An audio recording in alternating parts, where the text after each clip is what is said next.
Right. Yeah, I feel like the Ren Fair is like a thing now, man. It's like really becoming mainstream. That tends to be the thing with all, there's cycles to everything. Like being a nerd used to be a bad thing, you know? Oh, I know all about that, man. I grew up as a nerdy kid in the 90s. Yeah, yeah.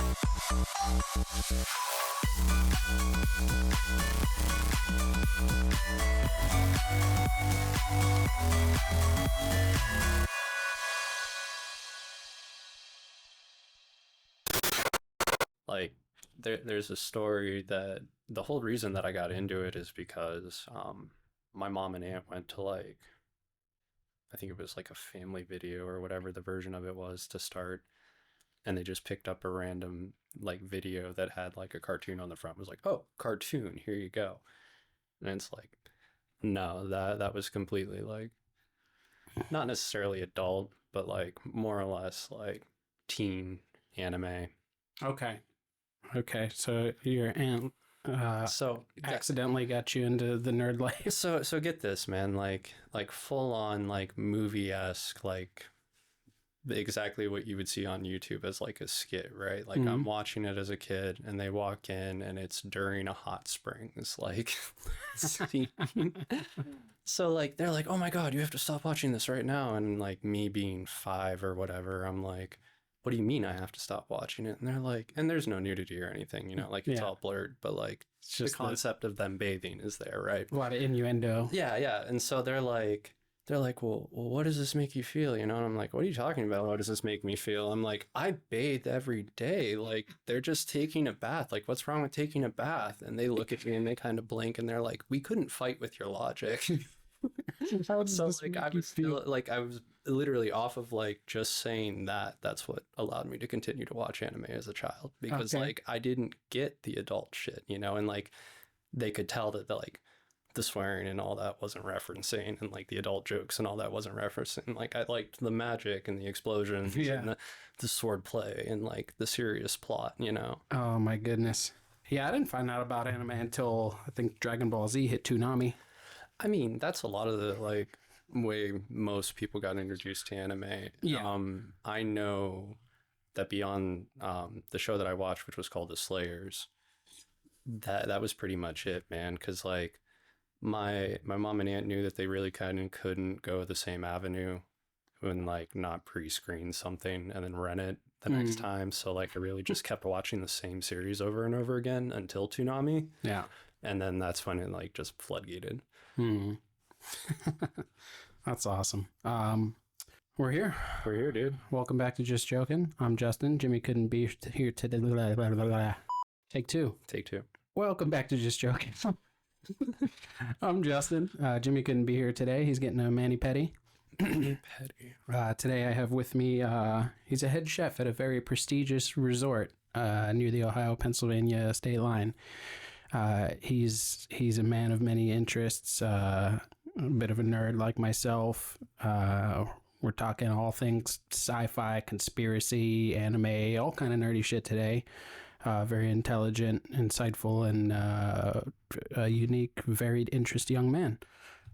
We got Josh Ulrich. Is it Ulrich or Ulrich? Ulrich. Technically in German it's Ulrich.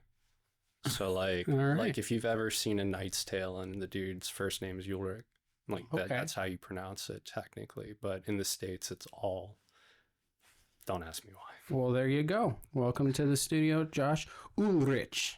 Oh man, it's happy. I'm good. You okay? Hold on. Yeah, they're not the Oh, most you comfortable. Wow, you that get sounded like old, a good man. one. Yeah, no. Yeah. I'm just getting old. Yeah. The work. Being a head chef, they definitely like to work you. Mm-hmm. You see, I got my little Ryu there. Yeah, man. So you were a Death Note kid, huh?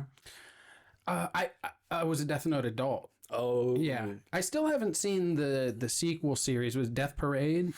Couldn't tell you. I've heard it's very good. But yeah, I really liked the original Death Note anime. Okay.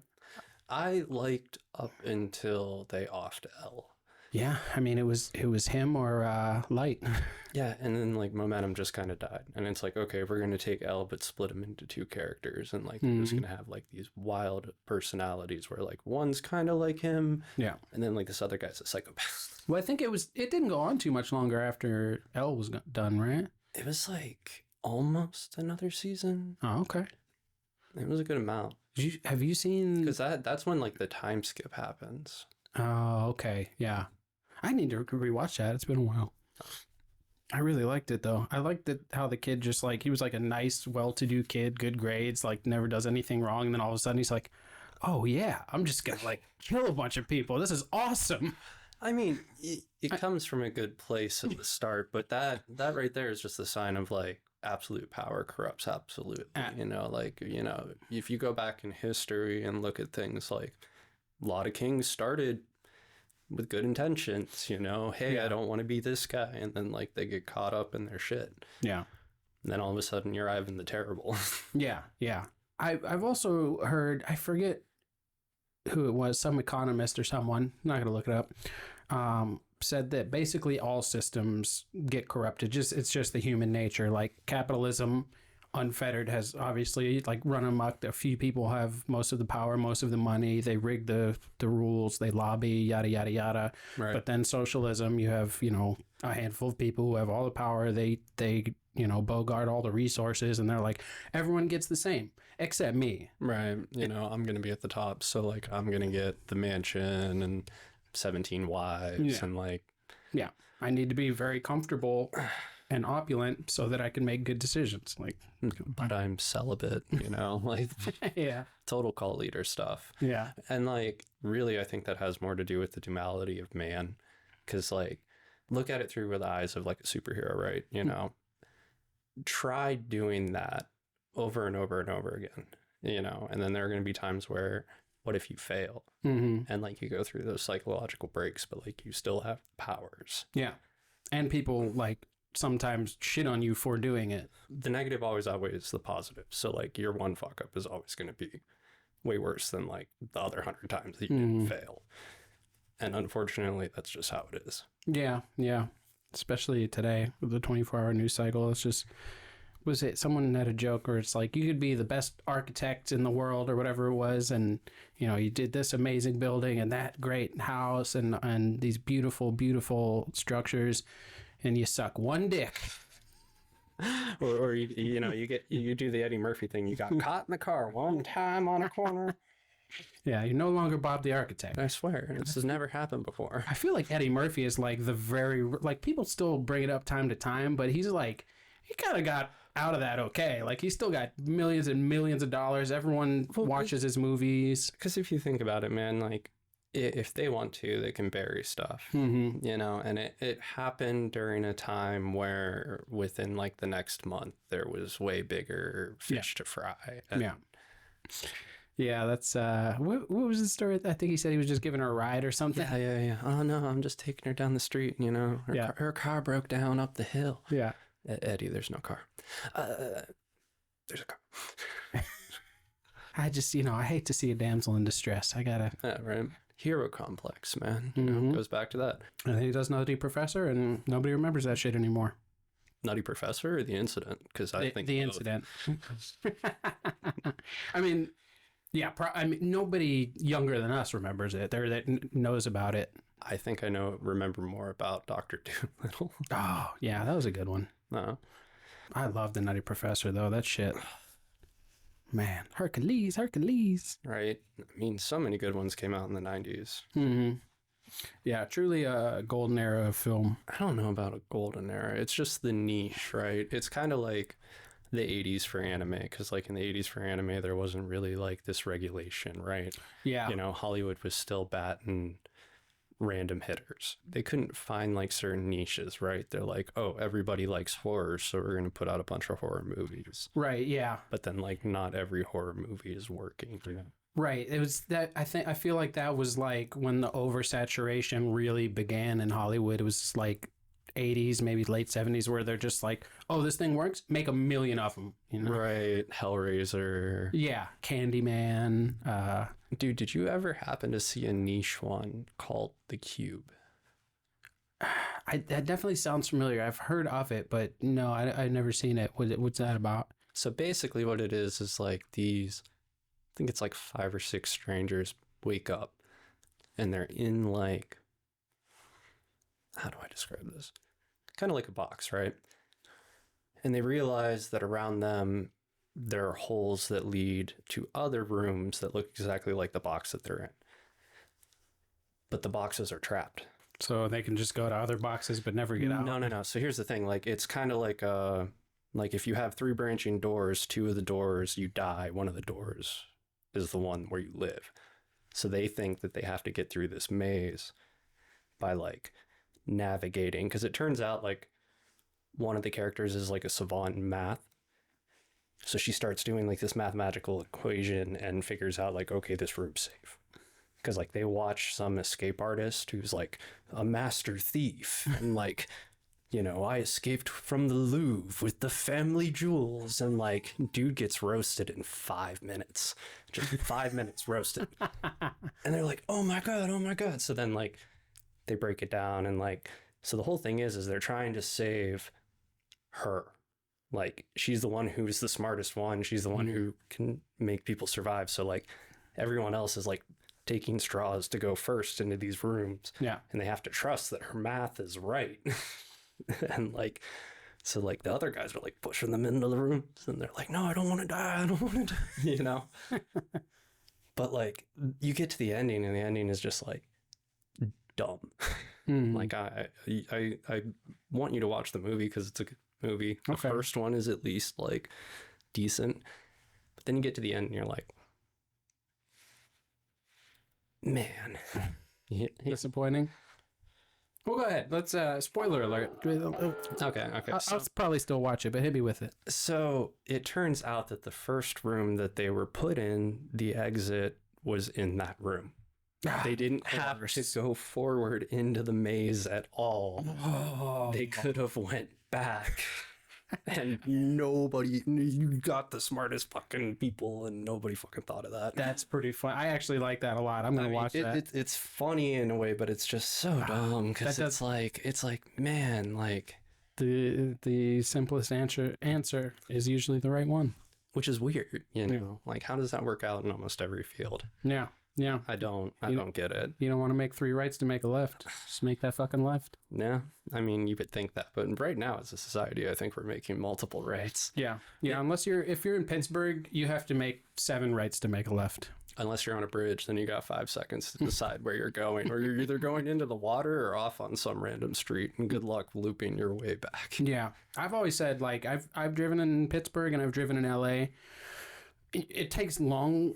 Honestly, I would much rather drive in LA because, like, no, Pittsburgh is so frustrating because you're like, oh, we need to get to that building right there that I'm looking at. It's 500 yards away. But the one-way streets. But yeah, they're all one-way streets, and it takes you 25 minutes to get there. Whereas LA, I'm like, I know ahead of time. I'm like, okay, it's going to take me an hour and a half to move 7 miles. I'm just going to put on some good music and chill out. So my thing about that is like, I personally would never ever want to be on the 405 or like traveling to DC, dude, because I've been in the traffic as a passenger and I've had anxiety.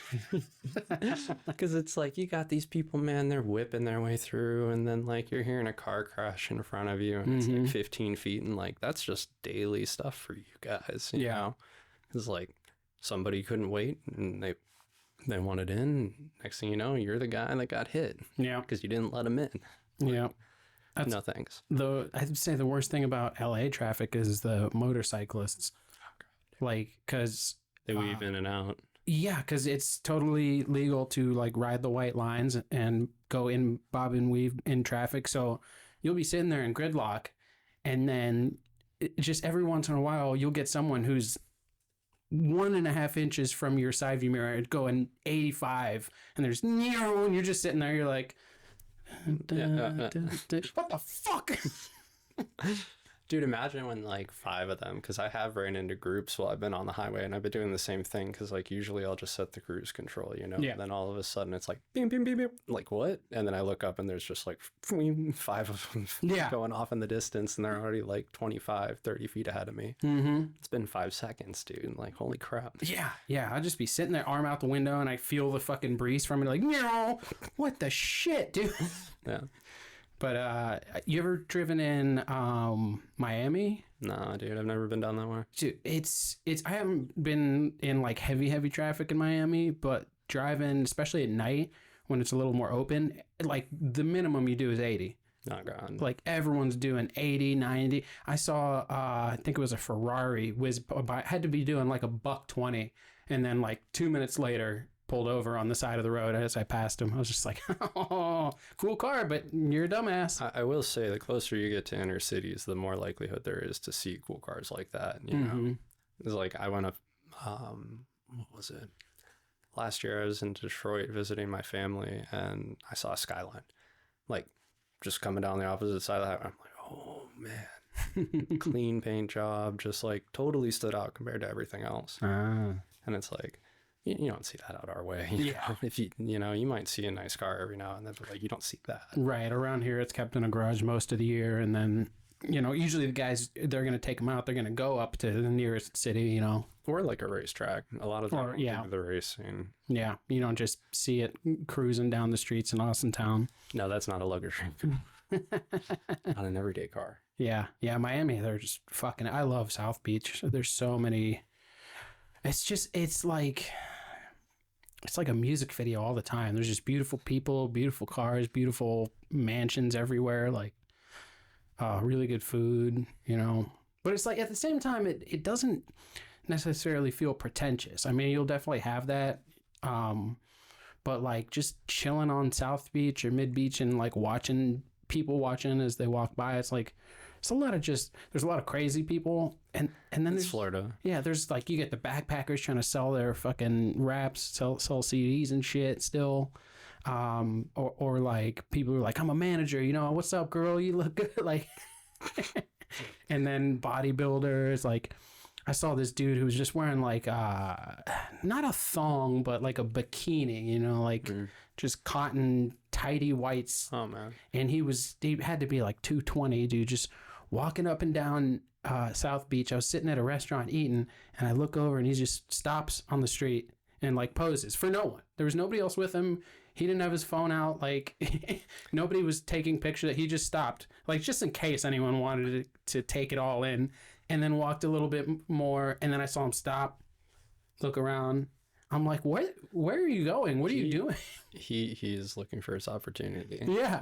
Just like hoping that like you have like a LeBron James moment where like, I found the greatest talent just walking down the road. Yeah, he's just putting those vibes out there. He's like, someone's gonna notice me. People will look if I flex. They will look. And then it was either same night or next night. I went to a little boutique hotel. And I was just walking around, because that's what I do. I just like get up and go by myself to places and just walk around, meet the locals, eat a bunch of food. And I went to this little boutique hotel, and they were getting ready to close. I think it was like half hour before closing. I'm like, I'm just gonna have one. I obviously I don't want to hold you up. Is that cool? She's like, oh yeah, no, we got time.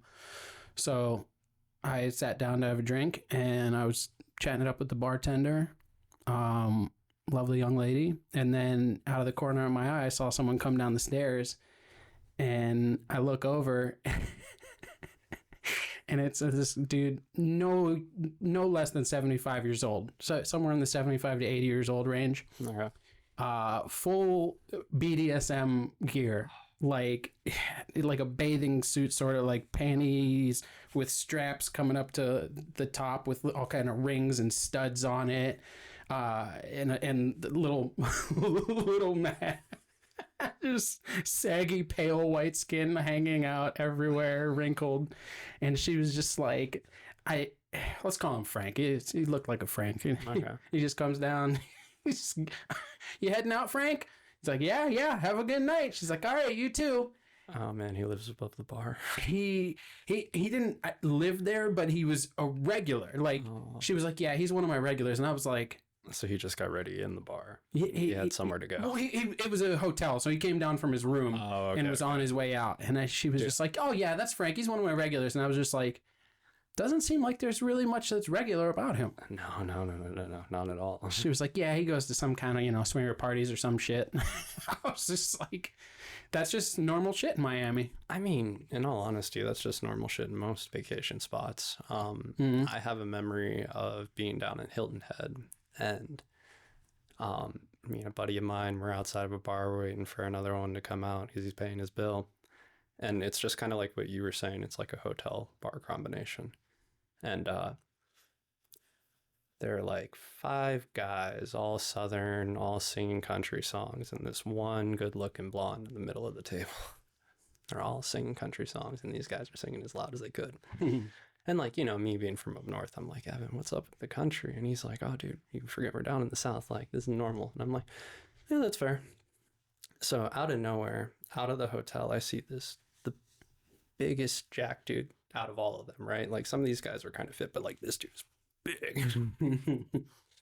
He comes out, picks up this chick, throws her over his shoulders, and proceeds to walk away and take her into the hotel, bro.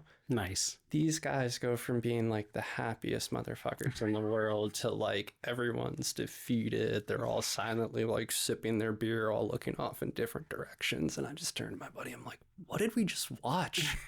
They were all eyeballing his candy, and then he came and picked it up. Dude, that's primal selection at its finest. He was like, oh, you thought this was for you? No. He's like, are any of you going to try to fight me? No. Any of you able to stop me? No. She's mine. Yeah, that's some caveman shit. It is literally the most caveman shit that I've ever seen. And it like happened in the wild and played out like a movie just in front of me. And I'm just like, that's fantastic. All right.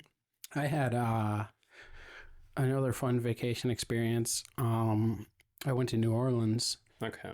And did you meet any vampires? I did not. No. That's what next time I go, I want to get into the hoodoo, the voodoo, and the vampiric shit. See, like, I would love to go down there, but like, I just don't know if I ever got into that, man, what would happen? Because it's not like a solo trip. Like, you got to go in there with somebody. But even then, like, how easy is it for them to just make 2 people just disappear? I don't know. I like to fight, so it's you're gonna have to take me at gunpoint. Yeah, I mean, that's one way of doing it. Unless like the rumors are true and they actually have like superhuman strength. If they're actual vampires, yeah, they'll get me. Or like they can hypnotize you, and all of a sudden you're like, man, you know what, man? I feel like I'm just gonna go. And be like, dude, that's a shack. What are you doing, man? I just have a really good feeling about this. Yeah, like a shack that's off in a corner of like the fucking Everglades. It looks like something straight out of a Scooby-Doo sketch. Like it's post-apocalyptic. Right. I do have some survival in it. Yeah, if there's like 12 of them and they're like, hey, just come with us. Come on. No, you know what? For you, no charge to get in. I'd be like, why? You mean yes? Yeah. Oh, into that 1-bedroom house with the windows boarded up? I'm good. You said there were 12 of you. Yeah. But if it was like a hot things just got really interesting. Yeah, but if a hot vampire chick invites me to a rave, I'm probably gonna check it out. I'll take my chances of a Blade scenario. Sprinklers go off. Mm-hmm. Oh man, dude. Yeah, that's what I'm gonna peep the sprinklers as soon as I walk in and be like, all right, that's gonna be a literal red flag. If those turn on and it's not water, I gotta go.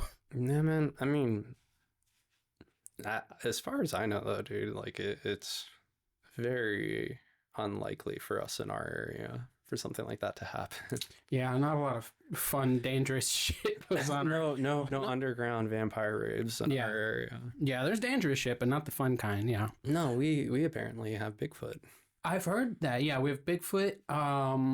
Some kind of dogman and the frogman. I've heard dogman and frogman, both in Ohio. Frogman, yeah. Insane. So, have you gone down the rabbit hole of pandas?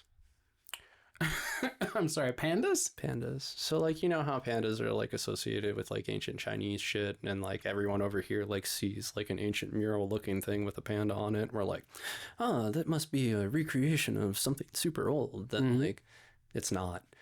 Like pandas were found in like the 60s, and they were found by some white dude who was traveling China as like a great explorer.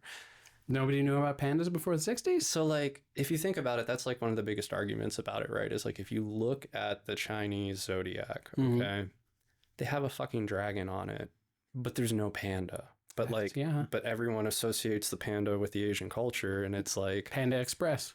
But it's not a thing. It's totally fabricated. It's like a 60s thing when, like, you know, in Hollywood, it was probably easy to get a hold of a panda and put it on there. And like, oh, this makes it look more Asian. Such wise, peaceful creatures. Yeah, right. So the funny thing about that is like, so if it goes back, like, you have multiple different countries that if you look at the history of it, they claim that dragons are real. Dragons were real creatures. Yeah.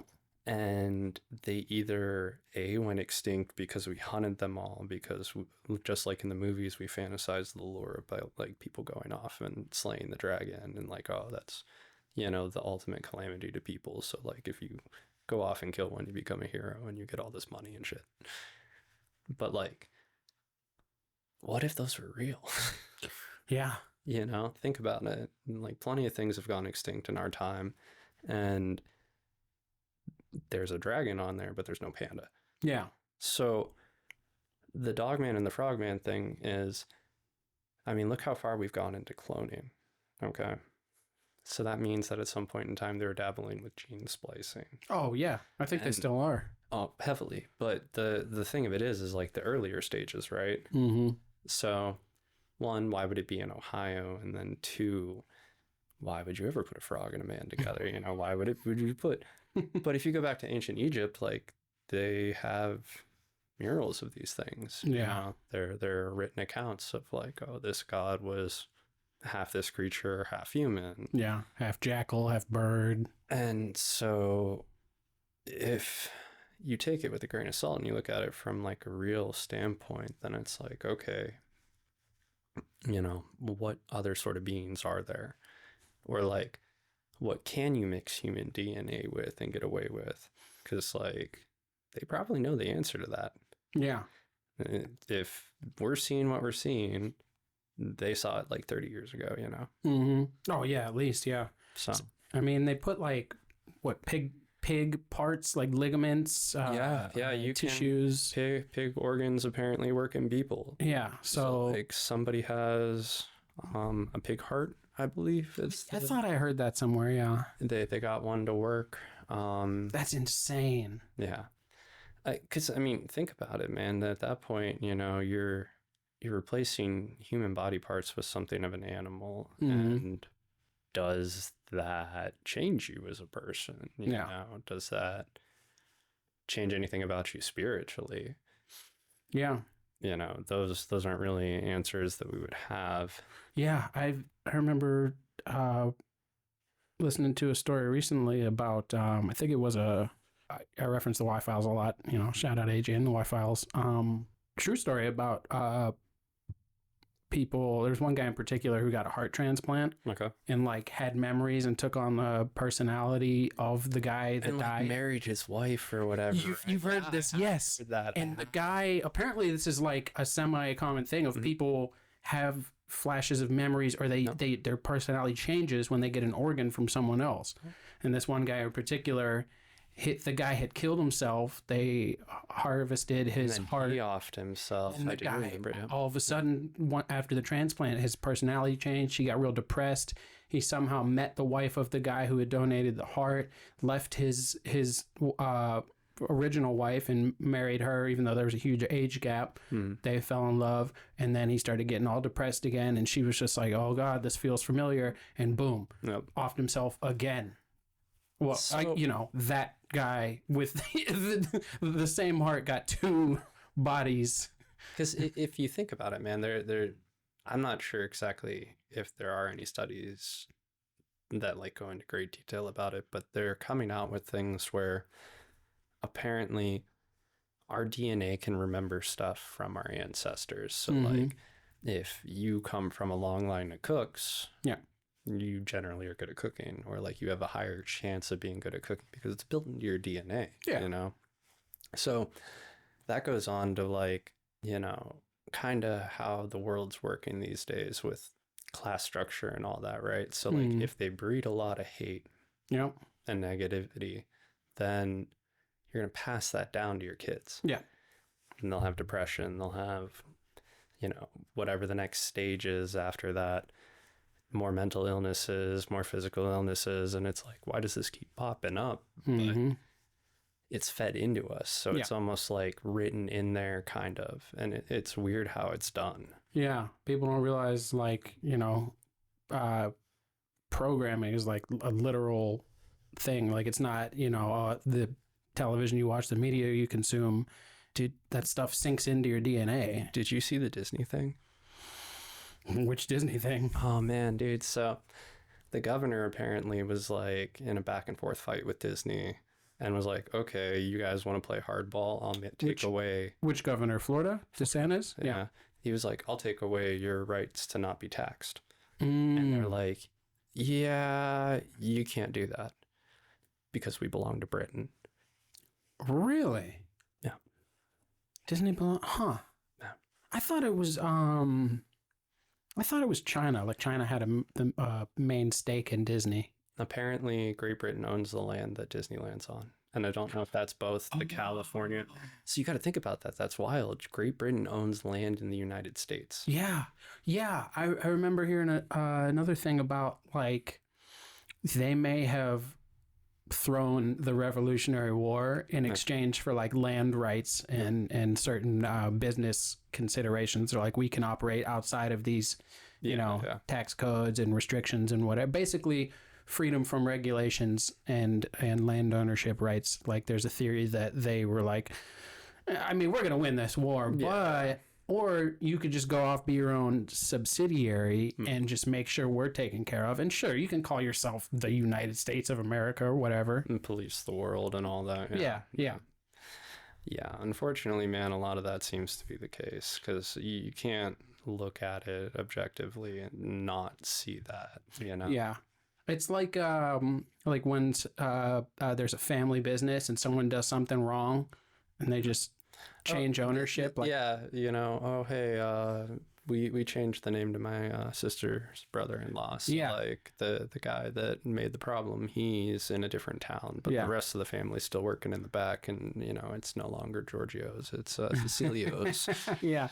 Like, okay. Yeah, people are tired of the British Empire, with the slavery and the taking all our resources. Not only that, but I mean, it's a lot easier to get people to comply when they think that they're doing their own thing. Mm-hmm. Hey, these are our own ideas. Like, there's no strings being pulled for us to push this. Like, we're pushing this as a people for our people. Right. And it's like, no, that's not the case. It's a new free world, and we can make it in our own image, however we like. We can do a lot of things, but then you still wonder, like, okay, taxes and the Federal Reserve and where all this stuff eventually ended up going. Yep. Goes to the same families it's always gone to for hundreds of years, if not thousands. But they own everything, Yeah. Like, and if you watch them go throughout the world, throughout history, because that was one of the real reasons why I liked history as much as I did as a kid, is because, like, you see these circles that keep popping back up. And, like, if you really look into it, it just keeps happening over and over again. Mm-hmm.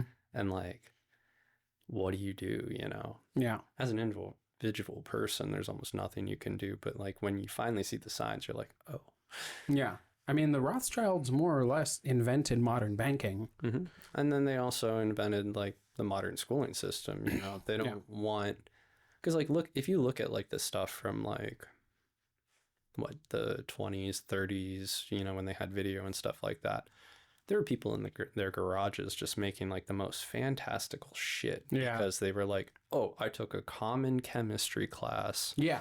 And I learned physics. And then all of a sudden, like, here's this great invention that came out of a garage. Here's this that came out of a garage. Here's this that somebody just slapped together. Yep. And then, like, all those guys are dead.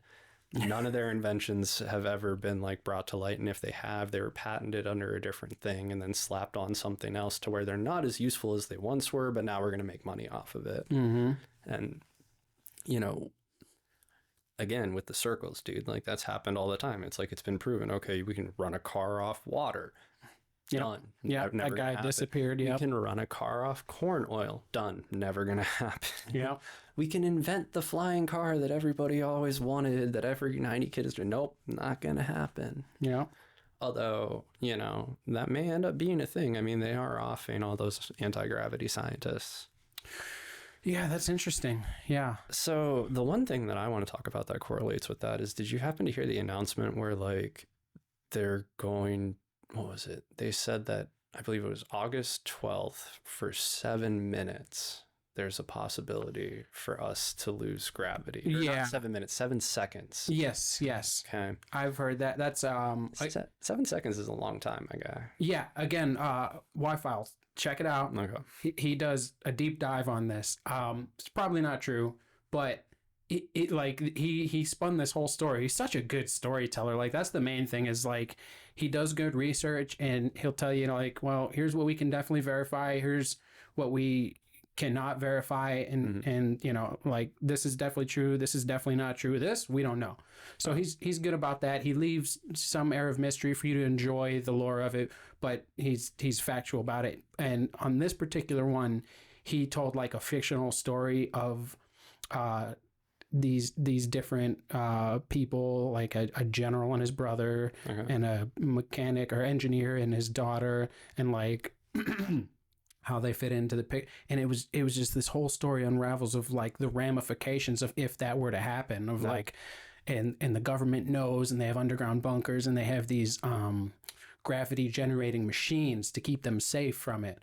But then, you know, the wobble of the earth is off. It takes, you know, gravity comes back, but then it doesn't fully come back. It takes years for it to fully. Oh man! So like, it's not just like an on and off switch. Yeah. So it's like maybe 60%, and people adapt over time to have less bone density, like you do in space. Less bone density, yada yada. The air we breathe is different because a bunch of oxygen escapes the atmosphere. Speaking of that, did you happen to see like the videos that they caught them where like they're walking normal during like a ceremony where they're getting handed like medals and stuff, and they're all up there in suits, and then like 2 days later they're in rehab because they've been in space? No. Yeah, dude. So like all these astronauts are like at an awards thing, and they all walk out and they all walk fine, and then like 2 days later they're like in the rehabilitation thing, like walking like oh, they have to adjust to gravity again. And So do you think it was just that they were trying to tough it out for the ceremony, or do you think they don't need the rehab and they're just selling us a story? I think that they're actors, man. If anything, it's something to throw us off, because there's so many debunkings that have happened, right? Like certain pictures from NASA where they're like, oh man, this is Mars. And then like, they color grade it. It's like, no, it's somewhere. Where was it? It was like, oh yeah, it's Utah like somewhere or something. Yeah, there's like one site in the United States that's like off in the West, and then I think there's one site in the Middle East, because there have been pictures taken of a U.S. Mars van. Yeah, in the same type of like ground formation, rock formation that they're trying to spin and be like, oh hey, this is Mars, you know? Yeah, it's a real facility that they're like testing. Because like here, my other thing on it, right, is like, okay, so when we started this stuff back in like the 70s, okay, we made the Voyagers, and the Voyagers are supposedly so far away, but they still work. Yeah, it takes like a day and a half to get a message or something. They still work. Yeah. You know, it's like I might have a washing machine from 1970s that still work, but it's not that many light years out in space, you know? So like, it's the same thing with the call, right? Like we go through a tunnel and all of a sudden we drop our Wi-Fi call, and we have supposedly better Wi-Fi and connection than we ever did. So if that's true, how did they make a phone call to the moon on a landline? You know, it's like, you know, there's something they're not telling us. Well, and then if you follow the paper trail again, you know, like they've told stories where they were like, yeah, you know, like they went this way, and then a couple of years later they're like, oh yeah, you know, it went that way, and it's like, Oh yeah. it doesn't. And I get that it's hard to keep a story straight after so long. Just, you know, anything that happens, you're going to have different perspectives. Right. You're going to forget or like Yeah, rethink memories things. are imperfect. But that much of a degree, though, to where Yeah. it's like, you know, like you got some guy that was supposedly like talking about, yeah, I was just on the ship. But then they're talking about walking on the moon. It's like, so were you on the ship or were you walking on the moon? Because it's kind of a big difference. Like, Yeah. you know, it like, There's a lot of little discrepancies with, press releases from any government agency, and NASA I do find particularly fishy in a lot of areas. And there's like a lot of times where they'll have a live feed and it'll just cut out, and they're like, "Oh, technical difficulties." I'm like, "You're the most advanced government organization, like probably in the world. Well, you know, that we know of. yeah. Technologically, like, you know, things that are not designed for warfare." Like you have the most high tech that we know of. Like you can't. Yeah, and you can't get your camera to work. It conveniently cuts out for a good, you know, 60 seconds, and it's like, gee, what passed in front of your camera for 60 seconds? Or like, Santa Claus. Did you have to reload something for that 60 seconds, which is just the next panning of whatever, you know? Yeah. Yeah, there's a couple things I've seen of like audio and video recordings of like weird, you know, a light that goes on their camera and then changes direction and then stops and then goes back the other way. And that like, so I don't know what I saw that day, but I believe that I have only personally ever seen like one real UFO. Yeah. And, like seen it to the point, man, where like I can't explain how this worked. Okay. Oh, okay. So I'm walking in the woods with some friends of mine, and I look up and there is a bright star, man, like bright, bright. And I'm like, man, that doesn't make sense, you know? Like, is that a planet? It's not the North Star, because, like, where it was at in the constellations, it wasn't the case. And the whole time I'm thinking about it, I'm like, man, you know, there's something about that just doesn't look right, right? I go to, like, try to talk to my friends about it, to mention something. I open my mouth, and I can't talk. Like, this is a good 10 seconds. Like, I'm trying to say something, I can't say something. I see this thing light up brighter, shoot off backwards, and then off into the distance, bro. And then the second it was gone, I could talk again. Oh, jeez. So that was a weird experience, but like, yeah, man, like nothing moves like that.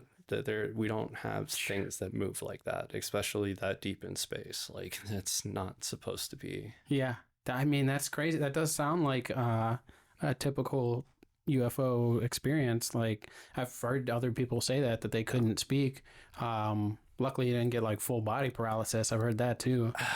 Yeah, I mean I was still walking with everybody, but like I couldn't tell them anything, man. Yeah, it was like something just cut off that part of your brain. You're just like well, it's the same thing. Like, have you ever had a ghost encounter? No, you know, as much as I love supernatural shit and extraterrestrial shit and just oddities in general, I've never. I've told the story of one thing that was kind of weird, probably totally explainable. Was when I was like 19. I had two roommates. Mm-hmm. We lived in an apartment in the hood. Okay. And we partied pretty hard. We were big drinkers. Yeah. So we would, you know, drink till 3-4 in the morning, sleep till at least noon, 2 p.m., sometimes 4 p.m. Yeah. We're not getting up at 7 a.m. Unless it's an absolute emergency, like someone's dying. Yeah. And every morning for like 2 months, I want to say, our TV, and it was an old 90s analog TV, every morning at 7 a.m. on the dot, it would turn on and the volume would go to full blast. Oh, shit. And my one roommate, he was a little different. He swore he saw someone there. He said he saw a little girl. Oh man! So that's the closest I've had to an experience. Okay. I didn't get any heebie-jeebies or willies or anything. It was just very odd, and I can't explain it. So my story, same thing. I'm partying in Youngstown again. I'm like 15, 16, and I end up staying the night at the place, which is like the first time that I ever stayed there because I had partied there a few times before, but I always went home. So the owner of the house goes, "Hey man, you know, Bathrooms upstairs, you know, we're going to leave the light on in case you need to find the stairs. And this guy tells me, he goes, hey man, whatever you do, don't follow the twins into the basement. What? Yeah, right. And like me being a kid and like, you know, every adult likes to fuck with you. So I'm like, all right, yeah, man, whatever. I won't. And he goes, no, man, really don't. And I'm like, all right. Don't follow the twins into the basement. So like he doesn't really elaborate during the day and like during the night, right? Because everybody's drunk, but he like makes it a point while he's in a stupor to tell me this, right? So that right there should tell you that it's important, okay? Wow. So I'm sleeping on the couch and I hear a door open. And I'm just like, oh man, you know, like, got to be somebody upstairs going to the bathroom, right? Yeah, just like that. So then, again, the kitchen light's on. So, like, I hear some footsteps. Again, don't really think much of it, right? Well, then I hear whispering. And it's not anybody that I know. Like, it sounds like two young girls. And I'm like, what the fuck? And like, I'm stunned, Justin. Like, at this point, I can't move. But like, I managed to turn my head to look up at the light. And I shit you not, dude, there are two shadows peering onto the ceiling. And like, I sit there for another 10 seconds going, I have to look. I have to look. I have to look. And then finally, I break the shock and I look, and two shadows whip from the same direction. They whip into the basement and then close the basement door. I watched the basement door closed. Oh, I didn't sleep the rest of that night. No, dude. I kind of just laid there and was like, oh. I probably would have walked home. So in the morning, guy comes down and he goes, oh, you met the twins. Oh. And so he elaborates on the story, right? Apparently, you know, because again, they're in the hood. Guy thinks somebody broke in the morning because he hears footsteps downstairs. So he goes downstairs. He had a weapon. I'm pretty sure he had a gun. Yeah. So he goes downstairs, you know, and he sees two shadows dart into the basement. Now, this dude is fairly big, like probably 280. You know how easily those wooden doors are on some homes, especially the older ones, man. Like, you could probably punch through them if you really had to. Oh, yeah. You know? That, like, and this dude probably could definitely do that easily, right? So he follows them down in the basement, door whips behind him closed. So he starts freaking out. He starts hearing kids, you know, and they're running around. His wife is 2 floors above him, and he is screaming from like 12 o'clock at night until 3 in the morning when it stops. And she finally wakes up and realizes that he's not in bed, and then proceeds to go downstairs and then finally open the basement door and like finds him hurled, like cuddled up, like, oh shit. So like, I can only imagine what he saw that night was way worse than anything that I fucking saw that night. So he was just in the basement watching whatever these twins were doing for 3 hours. Just they were fucking with him for 3 hours, dude. Yeah. And he just like couldn't leave. Dude, no, because like, again, like, this dude should have easily been able to like just punch through his door or like break his door if he really had to. And he said he slammed on it and slammed on it, and they just wouldn't. Oh, and the door would not give. And like, again, man, like, the lock's like, you know, it's not even locked, like, because it's a basement door. It doesn't have a padlock. It's just a little tiny thing. And like, this dude should have easily been able to just bam, just waltz right through it. Yeah. No, couldn't. Could not get the door open. Couldn't break the door open. Eventually, just like. Yeah. That's terrifying. No. Holy shit. Yeah, I would have been like, man, that would have been really good to know before I decided to sleep over here. Yeah. No. Yeah, never doing that again. No, dude. In fact, I never stayed in the house after that. Yeah, I don't blame you. They moved shortly after, thankfully. Yeah, I'd have been like, well, pack your bags. Like, we don't live here anymore. Right, dude. Oh, but we just signed the lease. Or nope, sorry. Dude, that place was bad, man. Yeah. Real bad, dude. Like, during the day, the street was like barren, right? But like during the night, you would have swore it was a zombie outbreak, man. Just crackheads all on the street, dude, just wandering. Like, I remember I went outside to use the bathroom one time. They handed me a shotgun. And I'm like, what? And I'm like, I'm gonna be gone in 10 seconds. They're like, yeah, you want to have this on you. If they notice you don't have this on you, they're probably gonna come up to you. Oh yeah. And you're not getting back in the house. Yeah. And like, you go out there, and there's like 30 of them.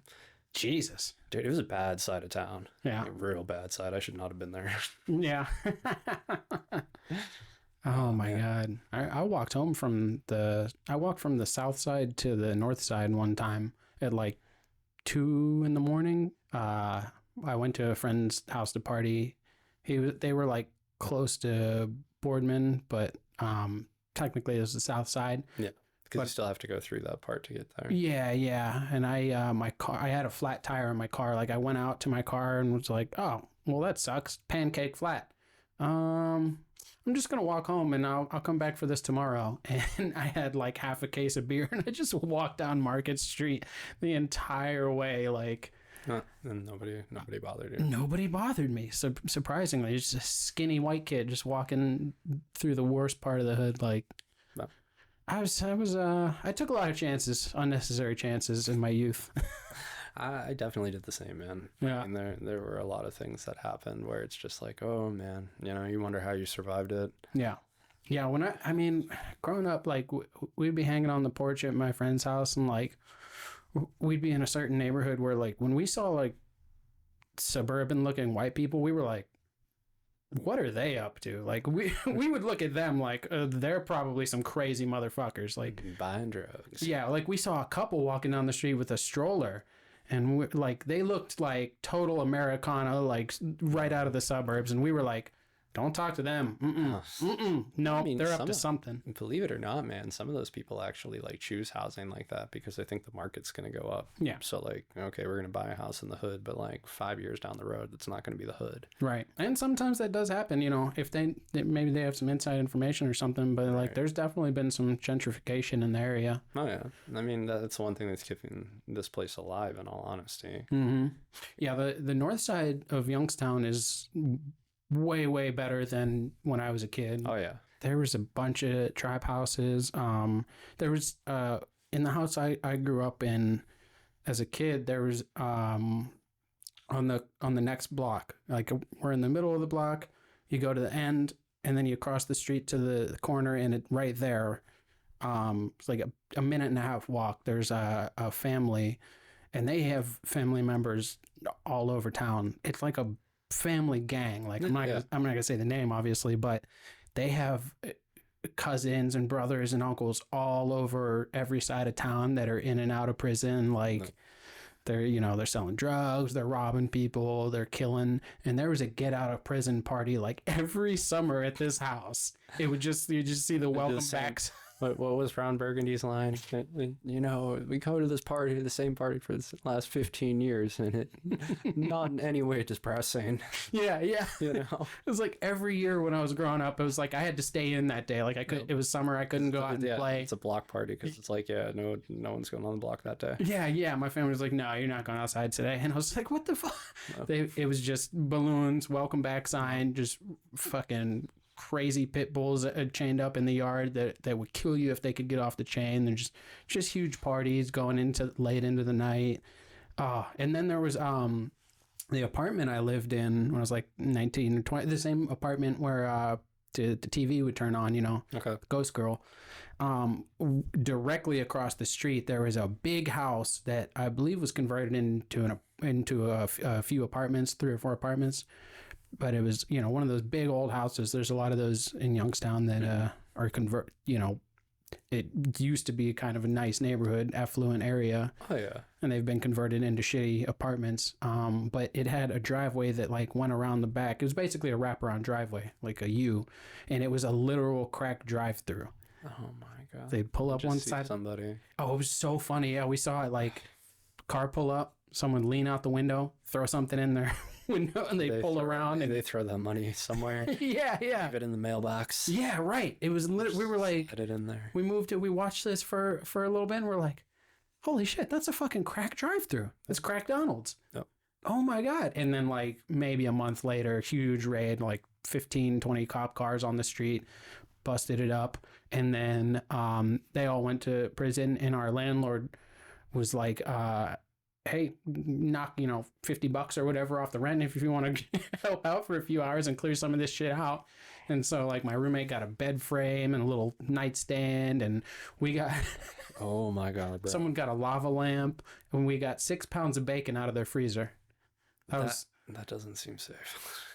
None of that seems safe. Nobody wants to be eating the cracked bacon. Oh, it was delicious. It was so free bacon is the best kind of bacon. They definitely sprinkled the crack in there. I mean, it was delicious. That's why it tasted so good. It was so good. I ate a pound right away. Right, we put 5 pounds in the freezer. We cooked one and ate it right there. That's fair. Oh my God. Especially at that age range, you guys were probably starving. Yeah, absolutely. We were like free bacon. Yeah. Oh, he's gonna knock money off the rent. Shit, we would have done it for the bacon. Right. Yeah. he definitely overbought on that one. Yeah. Our roommate finally got a frame for his bed. Oh, dude. It was a good day. Cleaning out the crack house was a good day. No. Shit, I didn't even really do anything. I got off of work and they were pretty much done. Then they were like, "Hey, there's a bunch of bacon in the freezer." I was like, "I'm there." That's the best thing I've heard all time. You said bacon. Yeah. What are you guys doing? Oh, we're just getting all this shit out of the crack. Hey, there's some cool shit in here. I don't know. There's bacon. All right, I'm in. I had a boss that would clean out apartments at one point in time, and he would show me pictures, and it's just like the most. Oh yeah. Oh man, like you wouldn't believe how some of these people live. Especially because like I worked as an air duct cleaner for a few years, and like being in and out of people's homes, you really do see. Yeah, disgusting. Yeah, it's human beings are one of the saddest animals there is. I've done some home clean outs. I've seen like a whole trash bags full of shit. Yep. Like once you clean up all the shit, it filled an entire trash bag, from various animals. At least I hope it was animals. It is a hard thing to be a dog owner and then still have to work the hours that we work, Yeah. Because like I ran into that problem with my dog. Yeah. It wasn't until my aunt retired that like I was able to be like, okay, it doesn't matter anymore. Yeah. That's why I would love to have a dog. I just can't do it. It's hard, dude, because I mean, again, you especially if you live in a situation where you're renting, because like, what if they destroy something, Yeah. In my case, I'm, hopefully eventually gonna own it. Yeah. We'll see. But you have a mortgage now you're paying off? I do have a mortgage. Good for you. Since '03, man. Really? Yeah. And how old are you? I'll be 37 this year. Since 03. You're way smarter than 23. me. Huh? 23. Oh, since 20. I thought you said 2003. 23, bro. I was like, well, fuck, you're pretty much done then. No. I got it back. Oh, yeah, 2003, you would have been like 14. Yeah, that would have been great. I mean, it would have been way better of a time to buy on the market. Yeah. That's for sure. Yeah. But like, my thing was after I had rented, and this was years ago, man. So like, I can only imagine what the prices are like now. Yeah, because you're renting, you're never going to get that money back, whereas buying, you could. And I mean, at least back in the day, like it's the same thing with leasing. Like the argument is like, okay, I'm going to save money. And that's supposed to be the way that you do it in your 20s. And then in your early 30s is, okay, you rent to save money so you could have money for your mortgage later on. Yeah. Things have gotten so difficult to where it's like, no, you can barely afford your rent. So there is no later on. Yeah, it's really hard to plan for the future these days. Yeah, I got lucky in my case, the right time. Don't know how I would be able to do it because so we did it off my finance. So I don't know if I actually would have been able to get approved a loan. Oh, okay. But it was definitely probably easier having a second supposed income coming into the situation. Yeah. Than when that left. Yeah. Yeah. Now it's on you. Oh man, that was a rough day. It's just the realization. Because like I personally, man, between all of us, I ran the numbers beforehand just to make sure. And I'm like, oh, I'm going to be eating peanut butter and jelly sandwiches.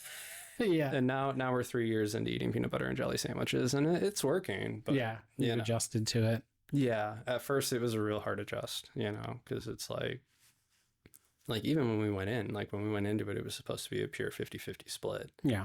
And then that changed real quick. Mm.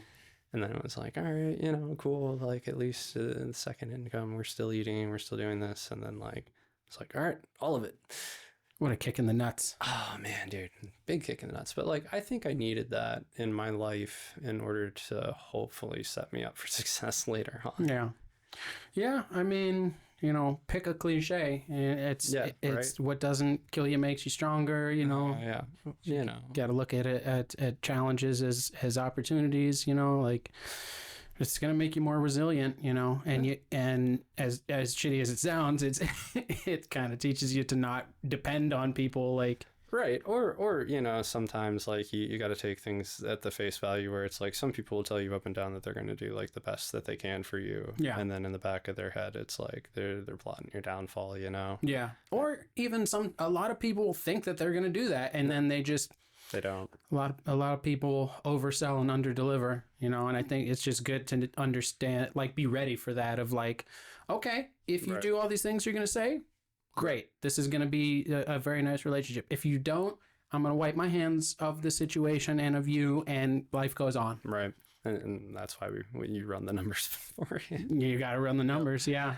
yeah. Oh man. Like you don't want to be jaded, but you have to. No, you have to be smart about it. Yeah. Because like there is always that chance. Especially when it comes to love, because like love is a fleeting thing. And Yeah. if there's anything that you can learn throughout life, especially in like hobbies and interests and stuff like that. Like you do love those things, but then eventually there are times where like you move on to something else, and like that's the same for people. And not everything lasts forever, despite the fact that we've been told that over and over again. Yeah, and sometimes you can't do those things anymore, and you have to transition into something else. Right. Like, it's hard to find that happy medium of like not being jaded, but also not, having sunshine and rainbows coming out of your ass. Like, So the way that I actually go about it is just like more or less a clean slate, right? So like everybody starts with a clean slate, but then like once I notice something or a red flag or something, it's Right. like, all right, then we're gonna make a note of that, yeah, and then we go from there. if you chalk up every disappointment to a lesson, a pattern recognition, like, oh, okay, that's a red flag I've clocked now. I will recognize that the second go around, or whatever the next go around. I think that's the way to be. I'm trying not to bring my baggage and put the last relationship on you, and Right. but if I start seeing those same behaviors, now I know I got to be out. Right. And I mean, because again, when you meet most people, man, especially if you're trying to be like authentic, you should try to at least give them that type of honesty. That's why you can't let your past experiences, no matter what it has been happen, let them define you in that way. It's like, okay, you're going to do that to everybody. Right. The cycle will just constantly repeat. Yeah. I have a few friends who are just like angry men, like No. just bitches ain't shit. I'm like, these. I mean, don't get me wrong, man. Bitches are shit. The demographic has definitely changed, right? Oh, yeah. Like, oh, my man has to be rich. My man has to do this. My man has to do that. And then it's like, what do you do? Yeah. Like, what do you bring to the table? Yeah. That's a common theme I've been seeing lately, is like, that's, the TikTok generation, or whatever you want to call it, is. You got to think about it, though, man. I mean, the conditioning has gone back to my generation, dude, in the 2000s. Yeah. Like, that's when that all started. Like, because, like, you got to, just being me, man, like, you got everybody dressed like Little Diddy's and Little Sean, and, they're wearing FUBU and all this, and, like, I'm over here wearing a t-shirt that says my monkey is huge and some Jinko jeans, and like a lot of that's what it was like, look good, you need to smell good, Right. If you want to get laid, you have to have money. Yeah, it goes back to the programming. Like the zeitgeist is completely manufactured. They put the stuff into the mainstream of like, like you said, like rap, hip hop. There's really good shit out there that's very insightful and positive. But what you're gonna hear on the radio is get money, fuck bitches. And they've admitted that they make more money when they do that. Oh, absolutely, they get paid yeah. more to put out content like that, because content like that is what they want. They want people to act like that. They want us to be divided and not, because like we were talking about earlier, dude, we're only a couple stone throws away from having sex robots, and it's like, nobody's going to breed if everybody, except for the super wealthy, because they'll pair them up with another wealthy person, and then they have families, and you guys are all going to just eventually die, because we can't get along. I mean, there's no medium anymore, you know? Yeah. Like compromise used to be such a big thing. And then now Yeah. it's just everybody has a stand your ground mentality. Right. Yeah. That's what it's the powers that be really glorify that all or nothing, that it's my way or the highway. You know, compromise is frowned upon. Admitting you're wrong is frowned upon. There's all these like Everybody needs to live this type of lifestyle. And right. If you're not living that lifestyle, then it's just not it. Right. Like people, they throw all these pseudo psych words out there of growth and boundaries and shadow work and all that. And people are like, yeah, I do that. Totally. I'm super health. And then they're like, you know, someone will be like, yeah, my boundary is you can never say anything that I don't like. Yeah. And it's like, that's not a boundary. That's you fucking being delusional. Yeah. Could you imagine being in a relationship where you could never, ever, ever, ever get into a fight? Like never initiate a fight, one fight and it's over. Like you're playing a video game on one fucking life. Yeah. And it's like, don't get hit by an enemy or you're going to have to restart everything. And it's like, shit. Yep. You know? Oh yeah. No, I can imagine. Yeah. And like the whole thing is it's just, again, it goes back to perception. A lot of our perceptions have been warped to what normality should be, you know, or it also comes from a place of destitute, right? Like, hey, I'm never going to be able to make myself something. So like my significant other needs to be the shit. Yeah. Because I'm never going to make something of myself, you know? Yeah. And like, if you have that kind of mentality, you might get lucky, you know, and bump into somebody at a bar, but like 9 times out of 10, you're going to run into the guy that's telling you that, oh yeah, baby, I'm an entrepreneur. I take vacations 5 times a week. And then like you realize really she just has 5 baby dad, you know, 5 baby mamas. And like, that's the vacation he's talking about. Yeah. He takes a week vacation from each of them all the time. I move every 3 months is what he's saying. Right. It's a reoccurring theme. Mm-hmm. I live the life, baby. Mm-hmm. They ain't never going to get me for alimony. Yeah, right. Like, if I don't have a job, they can't get me for child support. Right. So you just don't work, and then you live life, you know? I'm an influencer, okay? So, like, how does that keep happening? And it's because as a society, man, we've been reworked into thinking, like, okay, that's, you know, the people that have gotten really good at saying the right thing. Yeah. Say it and they get it. The other people who tend to try to do honesty and stuff like that, they get put into the ground. Yeah. And like you said, that's been going on for decades. Dude, it was before us. Oh, yeah. It's at least maybe centuries of the programming of like, I mean, moving away from being family oriented, community oriented, you know, meritocracy of just like you get out what you put in, like. People, I feel like there's a mass delusion in society. There is. And I think a lot of that comes from everybody kind of being in a stressed place. You know? Because, like, I know exactly what that's like, man. I mean, when I was in my early 20s, there came a point in time where I was jobless and things were looking real bad. Mm-hmm. And I was selling plasma. Oh, shit, yeah. Like, weekly, doing multiple donations in a week just to pay my car payment and have a little bit of gas to go around and like try to apply places. Oh man, you must have been tired. I mean, man, so like thinking about where I am now and the stresses that I have today, it's definitely nice to be able to look back on that and be like, yeah, I could definitely have it a lot worse, you know? Yeah. But there are certain things that when you're in the pit, man. Oh yeah. And you stay in the pit long enough, you almost trick yourself into thinking that like, okay, I have to do this, you know, like you start losing your morality and you start losing kind of like a grip on the good and the bad. So it's like, okay, now we're leaning more towards like, you know, like you can have somebody that would never steal something. Yeah. And then they get into the pit. Yeah, you get jaded. You think you're like, oh, if all this bad stuff happens to me and I've tried things and they never work out, then yeah, I guess the world is just shit and I have to be shit too. Yep. And then all of a sudden that change happens, man. And like they never get out of it because the cycle keeps repeating. Yep. Villains aren't born, they're created. Yep. And we're all in a spot of desperation. Yeah. Yeah, it's like not just that there's the mass delusion, that's the normal. The mass delusion has become normal. Like, and it's happened so rapidly that like a lot of people didn't really open their eyes to it until now because You know, like especially from a man standpoint, like we walked away during like the whole like Me Too thing. And a lot of us, you know, because you couldn't even go hit on a girl at a bar without like probably something happening to you or like, you know, getting like verbally lashed about just even having the thought of approaching.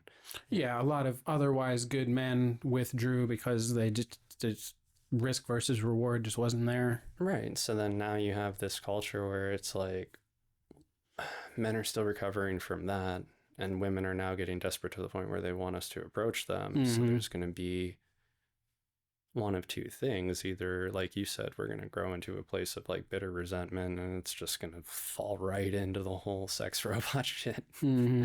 Or we're going to get the opposite hand where for the first time, and women might have to start trying to court men, you know, have them take the shots. Like I know there's always been like some that are forward thinking and have done that, or like particular times throughout history where like, oh yeah, you take charge, you go get your guy, you know, like that type of advice was out there, so they did it. But like I think that you need to be able to come together as people and realize like, okay, you know, like maybe Tuesday I'll do the laundry because I have time Tuesday. And like if you wash the dishes on Wednesday, you know, because everybody's working, so really you guys have to dual task everything. You know, and nobody, there are very few people that want to dig together. You know? Everybody's tired of digging. Because like you said, when you're in the pit, it's very easy to get into a place of resentment, and you're like, well, you're suffering with this person, but you start to be like, well, you know, what's the common factor here? Right. My life is shit, and this person's here, so they must have some responsibility in my life sucking. Or just the factor of, okay, you know, what do you see them achieving? Mm-hmm. You know, do you think this person down the line is going to be able to provide for you like they say they're going to provide for you? And like sometimes they might stick it out for a little bit. Yeah. Other times they're going to look at it and be like, just drop it. Yeah. Right then and there. Yeah, that's it. It's like impatience is part of that. That, you know, new mass delusion normal is like, so people don't want to stick it out. Because we're the now generation, man. I mean, you got to think about it. Since the dial-up internet has been introduced, we can now get...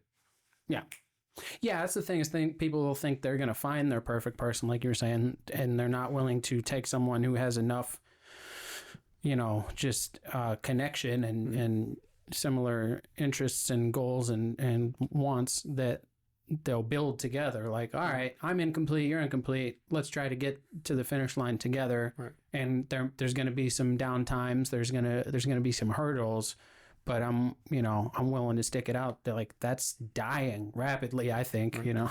Well, because a lot of it is, man, and I think again it has to go back with societal things. So like if you look at it back in the day, you know, most women could settle for a normal guy, you know, like even if you were to look at, like, let's say my salary, you know, like, I make enough to live, but like, again, I'm living off peanut butter and jelly sandwiches most of the time. So like, if I want to and save up, I can go enjoy a steak dinner, but like, I have to have the mentality, like, you know, because like, it's the same thing. Like I'm going to do a birthday thing with some buddies of mine next week. And like, I saved that up. Right. Previously. You have to plan for it. Yeah. But you know, I can't just like one night be like, oh man, I'm going to go drop $200, you know, on myself because I feel like it that day. Yeah. They don't like planning. Yeah. And a lot of people it takes the romance out of it. A lot of people don't like planning, you know, and it sucks to plan, but like in the way that society is you have to. If you don't plan now, you're going to get caught with your pants down at some point in time. Right, because that's not sexy. The movies don't show the planning. No. Right? They don't show budgeting. They don't. It's the same thing as like, you know, growing up as a kid. Like growing up as a kid, watching everything that we watched, it's like you just assume that you're going to move to some new town and you're going to get this random job, and that random job is going to pay all your bills, and everything that you've seen on TV is just people having fun. So like, obviously you should be out having fun, not working a job 5, 6 days a week, you know, maybe multiple jobs, whatever your situation is. So like the second you take the fun out of it, now all of a sudden you're like, wait a minute, this isn't what I thought it was going to be, you know? Yeah, I think that's a big thing is there's a lot of main character syndrome these days. Yeah. I think that's part of the programming that's been put into us. And I've been guilty of this myself, like when I was younger, of like I thought my life would be or should be like a movie. I'm like, I'm holding out for my perfect woman and she's gonna make everything else better, you know, and I'm gonna make a ton of money doing what I love. I'm, you know, like, and I can completely understand that, man. I mean, I'm also a person that, like, the one goal that I've had mostly in my life is to find love, you know, and unfortunately in that sense, my life has generally thrown a lot of other shit at me. Yeah. You know, but there's a lot to learn from that. And in all honesty, man, in the situation that I'm in now, I've found a weird peace. Yeah. You know, I'm alone, but things aren't dire. Right. I can relate to that. And like, even when it comes to the dating aspect, like it's going to be so hard moving forward, because not only do I have to try to meet the standards that I've now want to set for myself, but like meeting up on times because of my little free time and all that. And then the fact that it's like, okay, you know, like what gets brought into that, because yeah, I have a lot on the table. Granted, it isn't cemented on the table, but it is on the table. Somebody could greatly benefit from that if they're brought in. Yeah. So they could manipulate their way in if they really want to, you know, or just in general, like it could be through honest, pure intentions. You know, if for some reason I do try to date and then take on something that breaks the cycle of that, I could then be put in a dire situation, you know? Yeah. Kind of overextend myself. So like, I just have to think about that moving forward. And it's rough, man. Cause like personally, I have a 4-year plan. Oh yeah. Yeah. I have a 4-year plan. It's very flexible, but it's like mapped out. Right. Okay.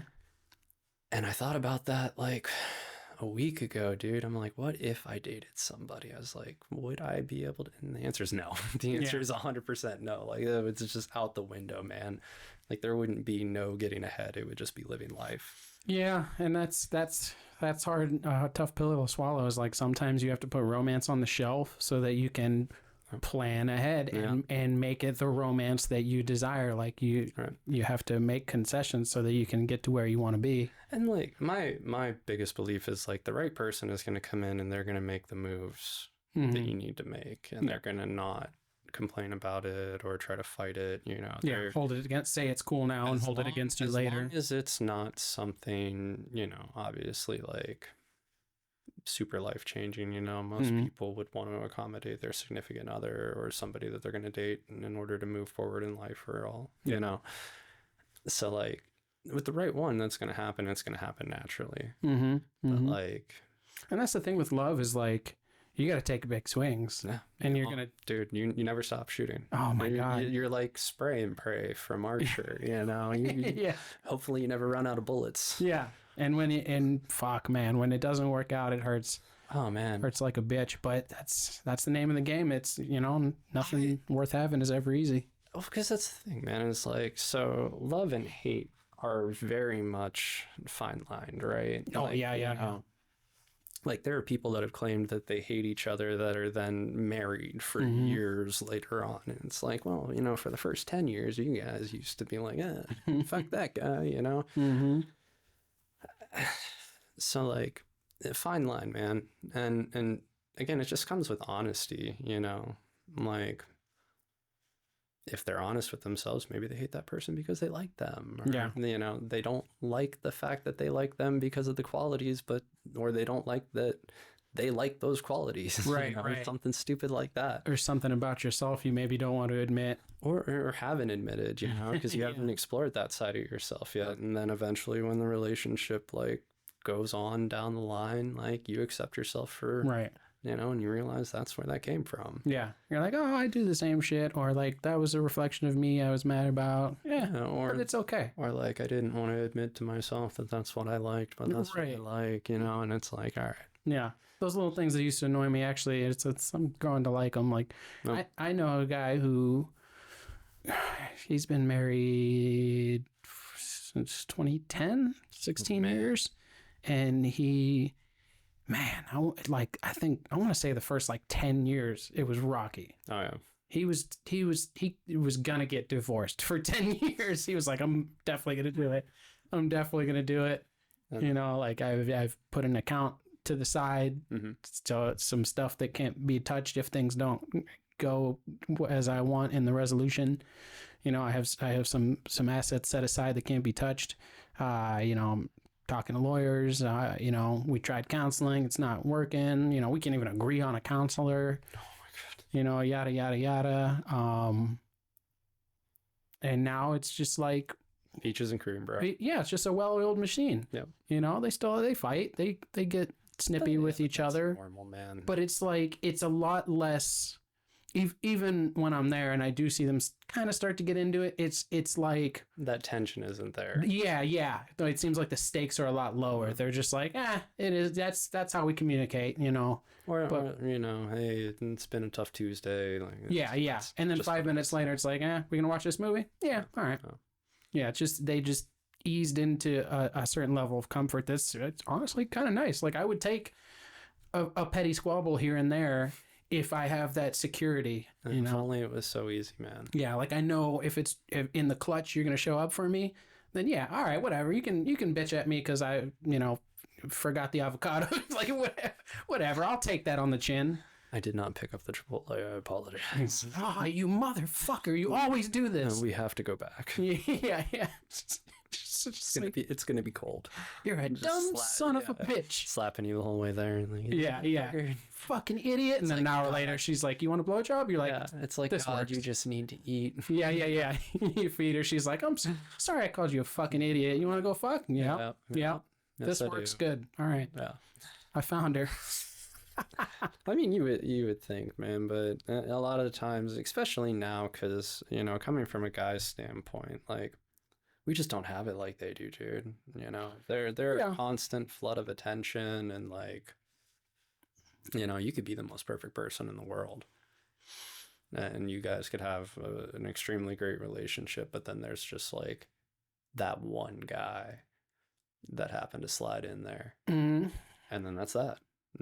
History is done. Yeah, and it's unfortunate, but it's just one of the temptations that we have in the world that we live in. And again, it's like, what is that? The improvement of technology and all that makes our lives so much easier and so much worse in other ways. Yeah, there's always a trade-off. Right. So it's like, we're all well connected and we can share information, and like if I want to, I can talk to somebody halfway across the world, and it's like, but the same can happen to your girl. Yeah. And it's like, oh man, she's got everything at her fingertips, and she starts getting big ideas about what her life could be. And Antonio has a jet ski. I don't have a jet ski. His family vacations in Cabo. I vacation in Myrtle Beach. Exactly. I think you perfectly sum it up there. It's just sometimes Antonio has a jet ski. Yeah. And what the fuck are you gonna do about that? They're gonna go ride that jet ski, man. They're gonna go ride that jet ski, and you have to just hold out and keep hoping and believing and working towards finding that person that doesn't give a shit about Anthony's jet ski. That the right one is gonna ride your jet ski. Hey. You eventually become jet ski guy. Nice little sea-doo with the squirt out the back. Yeah, exactly, man. You just, again, back to the spray and pray. And I believe we're going to find our sea-doos sometime in the near future. Hopefully. I believe, yeah. I mean, I could be wrong. We could be fucked, but... we could be fucked, man. I try to stay optimistic, I think. I mean, we're both hardworking guys. I think we got pretty good heads on our shoulders. We're honest, I think that's the problem. Right. It would seem at this day and age that becomes more of a curse than a blessing, but it might mean the women who appreciate that truly and will commit to that are more few and far between, but makes it more valuable. I think we'll still get there. I mean, there is always the backup plan. We have to get our passports. No, not okay. No, passports. That's each their own, but no. We can definitely get over the language barrier, though. I have a passport. You don't have a passport? No. I finally. I waited till I was fucking 32, 33. I went to Peru in 23. Okay, I've only ever been out of the country to go to Canada, but personally, man, it's just never been a thing because I've never had the money to go. Right. Money or time. Yeah. But like, I would personally love to go to Japan. Oh, yeah. No.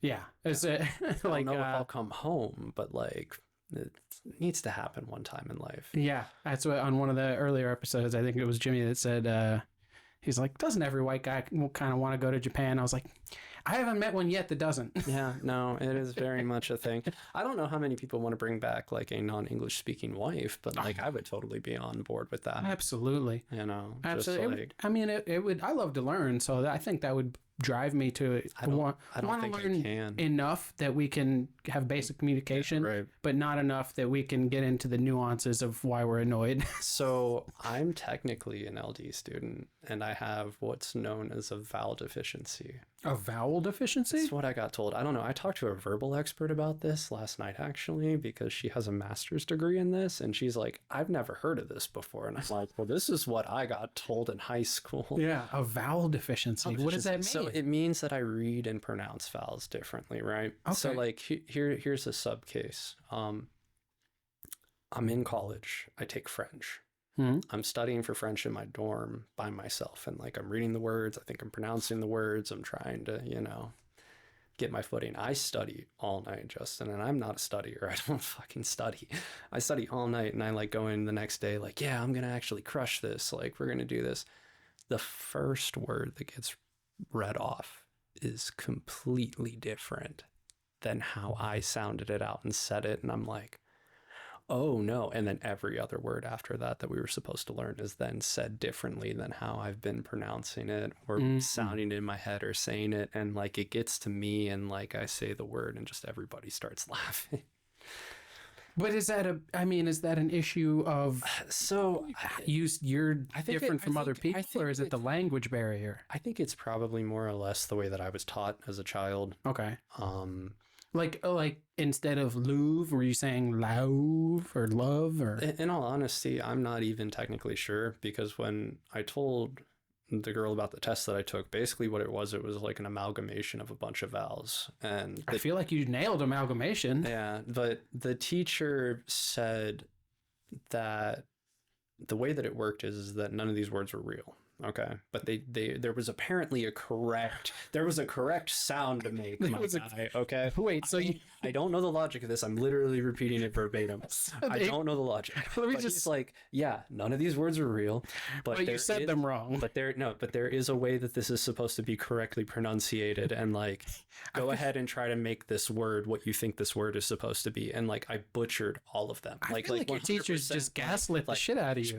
No, dude, because this dude thought I was smart as shit. Yeah. Like this cat would gas me up in class. I mean, like, you seem pretty intelligent to me. Somewhat, but like a lot of it has to do more or less with like, other stuff. Like, yeah. So because it was during a proficiency test, right? So when I took my proficiency test, which was like junior year, I had college level in everything except for vowel pronunciation, vowel placement, and spelling, which were all on a 5th grade or 6th grade level. Wait, I never heard of a test for vowel placement and pronunciation. No, but I was also an LD student, so we were different. I guess, yeah. I feel like they gaslit you, man. Like, I don't know. Here's a bunch of made up words. They're not real words, but you said them wrong. Right. Shout out to Hannah, because that's what she said. She's like, I've never heard of this shit in my life. And it's like, you have a master's degree, so like. Yeah. I feel like, cause, like, even to regional diction, like. People in the South say vowels differently than we say them here. People in California say them differently. Like, right. But again, local pronunciation is technically wrong. So like, although you may hear it in school because of, that's just your area, you move somewhere. Well, what do you mean it's wrong? According to... So like, it's like, so imagine if you were from the South and you speak a certain way and then you move up north, they're going to try to... change, yeah. Normalize you into what the normal speech pattern is for around there. So right. You'll end up with a mix of both. If not, you'll drop your old dialect for your new dialect. Yeah. And a lot of that just has to do with like, kind of like whitewashing, they want everybody to like, get into the community and be the same as everyone else and, like and act the same. I've heard of non-regional diction, but like, what does that mean? Like, it's just like accent. But what that means in my case is like when it comes to discerning words that I've never seen or read before, I can't. Yeah. Like, to me, like, I feel like you and I are speaking what would probably be considered non-regional diction or close to it. More than You know, I don't hear much of a Midwest accent with us, but like, what is that? That's normal for you and I. Like, you know, I didn't invent these words, so how can I say that this is the proper way to say them? You know, be mainly like from a standpoint of a teacher being right and you being wrong. Fuck teachers. I mean, that's unfortunately how a lot of that is. You know, you come in and you talk differently, and they're gonna go, "Hey, you know, right? That's don't do that." I have issues with the schooling system, and that's one. Like, that's so subjective. Like, American English is like a mix of Old English, German, Latin, Greek. So, like, you know, like my buddy was joking around one time. He's like, "Yeah, we don't say Colombia." Like, if you're in the middle of your sentence and you're like, "Yeah, I took a vacation to Colombia last year. It was really cool." Like, people are gonna be like, "That's odd." And again, if you ever spoke to somebody who has a second language in Spanish, they do say it that way, right? Because that would be typical for them. Yeah. So like, I feel like your teachers were just fucking with you, man. I mean, probably, man. They get paid to fuck with us. You know, a lot of their curriculum isn't real. They get fed new stuff like every year. That like one year that makes sense, and then the next year they throw it out, and they're like, "Oh yeah, like that doesn't make sense anymore." And it's like, okay, so like, why during that one year did they have to learn that? Yeah, you know.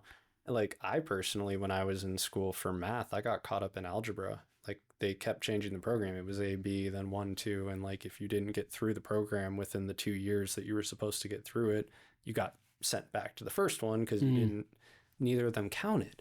Yeah. So, like, I was in algebra all the way up until I graduated. Jeez. Just because of the fact that it was like finally like, okay, you know, we're sticking with 1 and 2 and that's that. So it's like, all right, at least I get it in time to graduate. Yeah. So. And that's such a niche thing. Like, almost nobody uses algebra in their real life. If you think about it, man, most people don't use most of the stuff that they teach you. A lot of the stuff that they teach us is just like offhand knowledge. Yeah, it's back to the programming of like you said, the Rothschilds. Nobody's teaching you how to pay bills. Nobody's teaching you about taxes. You know, nobody wants to teach you about nature, the things around you. It's just like, how to grow a garden, how to harvest mushrooms, whatever. Yeah. Oh, definitely harvesting mushrooms. You need to learn that talent, man. You know, you're not going to be able to survive going forward without knowing how to harvest mushrooms. There's free food everywhere, and we have no idea. We're completely blind to it. We're all stuck in the system. So, I mean, if you've grown up in your entire life and you just go to the grocery store, you don't question going to the grocery store your entire life because you've done it since you were a kid. Nobody thinks about the fact that this produce has been traveling for 2 weeks from Ecuador. It's had all kind of shit sprayed on it. Yeah. It's, you know, it's genetically modified. Like, it's school just programs you to not question these things and to be a good employee. Pretty much. And I mean, what it is it sets the time frame, right? So like, all right, you're going to be stuck at a job from 8 o'clock in the morning until 4 o'clock in the afternoon. Yeah. Then after that, you get your time. Yeah. That's it.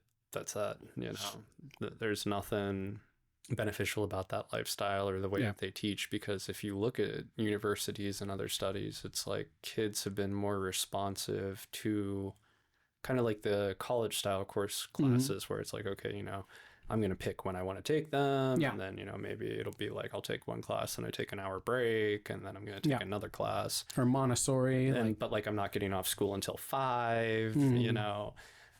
And like, those work. The kids are engaged, they're learning, they're free thinking, but that's not what they want. So like, you're just going to be, okay, we're going 8 to 4. You got to show up 8 to 4.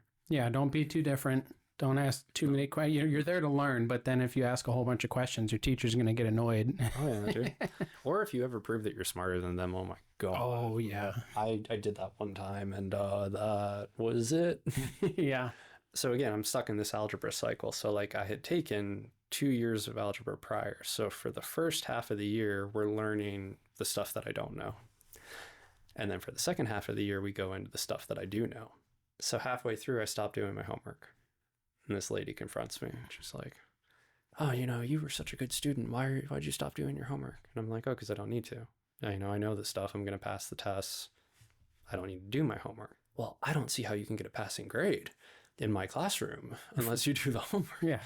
You have to do busy work. And I look at her and I'm like, yes, I can. And I can show you. And so I'll get up there and show me. And I'm like, all right. So I go up to the chalkboard and I write her syllabus verbatim. And I circle like tests, attendance, and like class participation and all that. And I'm like, as long as I get a B or C on my tests, because I've done my homework for half of the year, I don't have to do it for the rest of the half. I'm gonna get a B or So a C. Crunch the numbers on Yes, this. I already crunched the numbers on that, and she was not happy, dude. So like, we fly down to the superintendent's office. So the superintendent asked me what's going on. So I literally explained the same situation to him again in the same way, and she is fuming at this point, dude. And he looks at her and goes, "What do you want me to do?" So we started playing this little game. If I didn't have my homework, I was going to be kicked out of class. Now, the way that her cycle worked is that you had homework Monday to like Thursday, and then Thursday night there wasn't, or Wednesday night there wasn't homework, so Thursday was review day. I came in on Thursday, found out what chapter we were on, learned what we were taking the test on, took the test on Friday, was out of class on Monday until Wednesday. No, I passed with a B.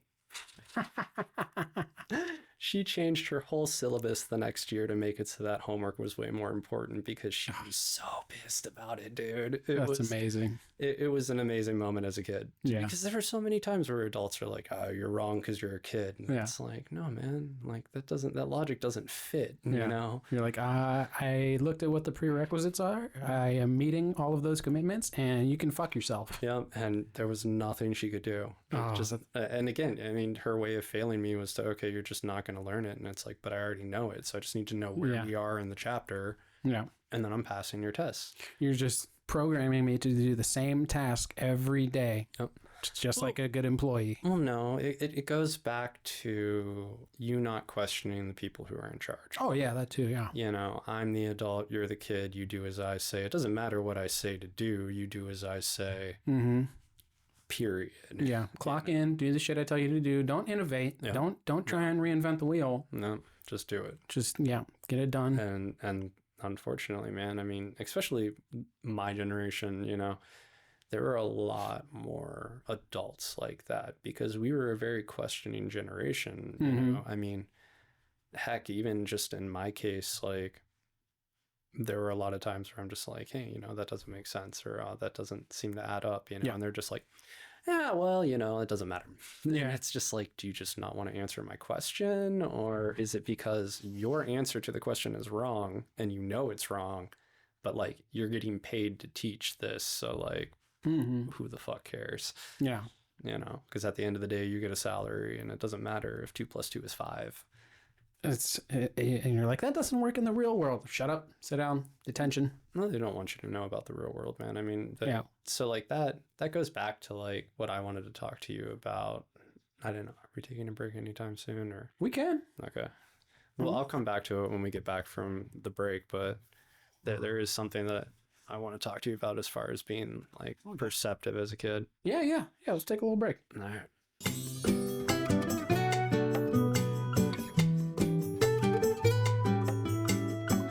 You know, and then I remind myself to like, well, I could be in jail.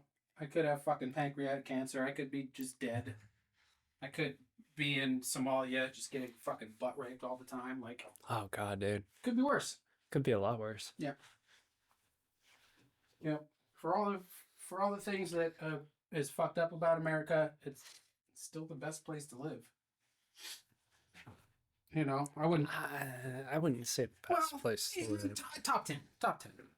One of the best. I can agree with that. Yeah. Because like Sweden would be cool. Netherlands. Yeah. All the what are those? Dutch country, you know, Dutch those, countries. all the Deutsches. Yeah. They seem like they got a lot of shit figured out. Well, I mean, dude, even in France, like if you think about it, you know, like yeah, they have the destitute poverty and they have the class subjection. They have all that shit that we have, except like these motherfuckers get like Free daycare. Free daycare, mandatory 3 weeks vacation. Yeah. Like, I wonder, are their taxes like crazy high for all that they get for them? That one I can't tell you. I don't think so, man. In all honesty, like I know, like Fox News says it is, but you can't trust them. well, because the big debunking of all this is the fact that it's like the healthcare thing, right? Like they claimed like, oh, if we did healthcare for everybody, it's going to be so astronomical that like everybody's going to pay so much money that nobody's going to want it anymore. Right. They say Canada, you got to wait for a year to see your doctor or something. Well, no, that whole thing never happened because like, Obamacare never tanked the economy. Yeah. You know, so it can be done. It's like, okay, so I don't know if you ever followed this one, but like Burger King was trying to open something in Sweden or the Netherlands, right? Okay, so they're trying to open a Burger King. Netherlands goes, okay, our base pay rate is like 22 because like that's the livable wage. You have to pay them a livable wage. Burger King tried to sue in court saying, no, we can't pay them that. We won't make money. You know, we can't profit. We would have to raise our prices to the point where nobody would want to come there, you know, yada, yada, yada. So they're in court over this and like, they don't budge. That's insane that an international court would even take that case. But again, the country didn't budge.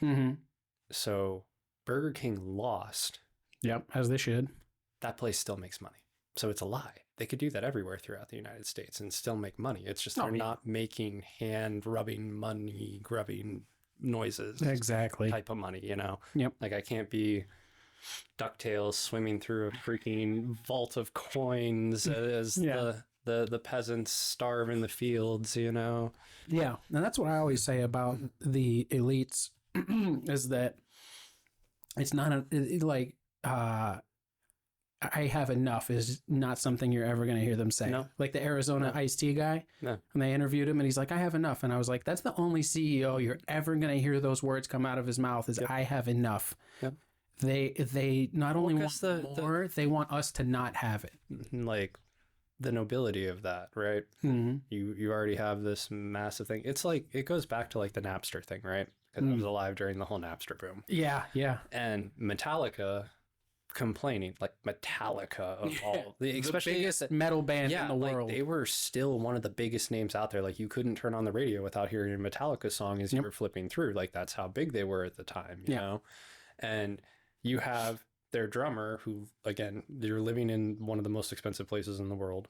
You're living very comfortably in one of the most expensive places in the world. Yeah. And you're going, well, I might not be able to buy my kids birthday presents this year because people are downloading my songs through Napster and, you know, we get paid through the record. And it's like, yeah, well, you're right about that. It's also like you guys also get paid an exorbitant amount. Like CD prices went through the roof during that time. Yeah. I think they were selling new CDs for like $20.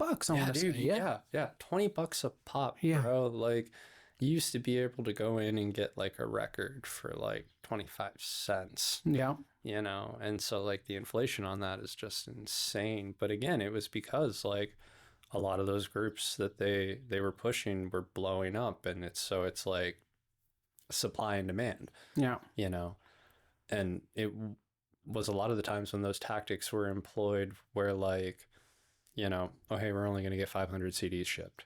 Yep.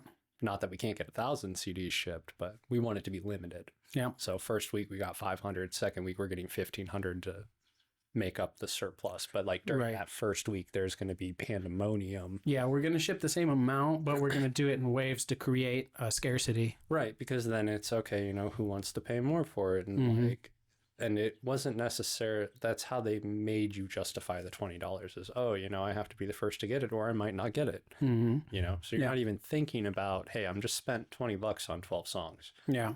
It's more than $1 a song. Yep. Multiplied by the billions of people in the world that listen to this band. Holy shit.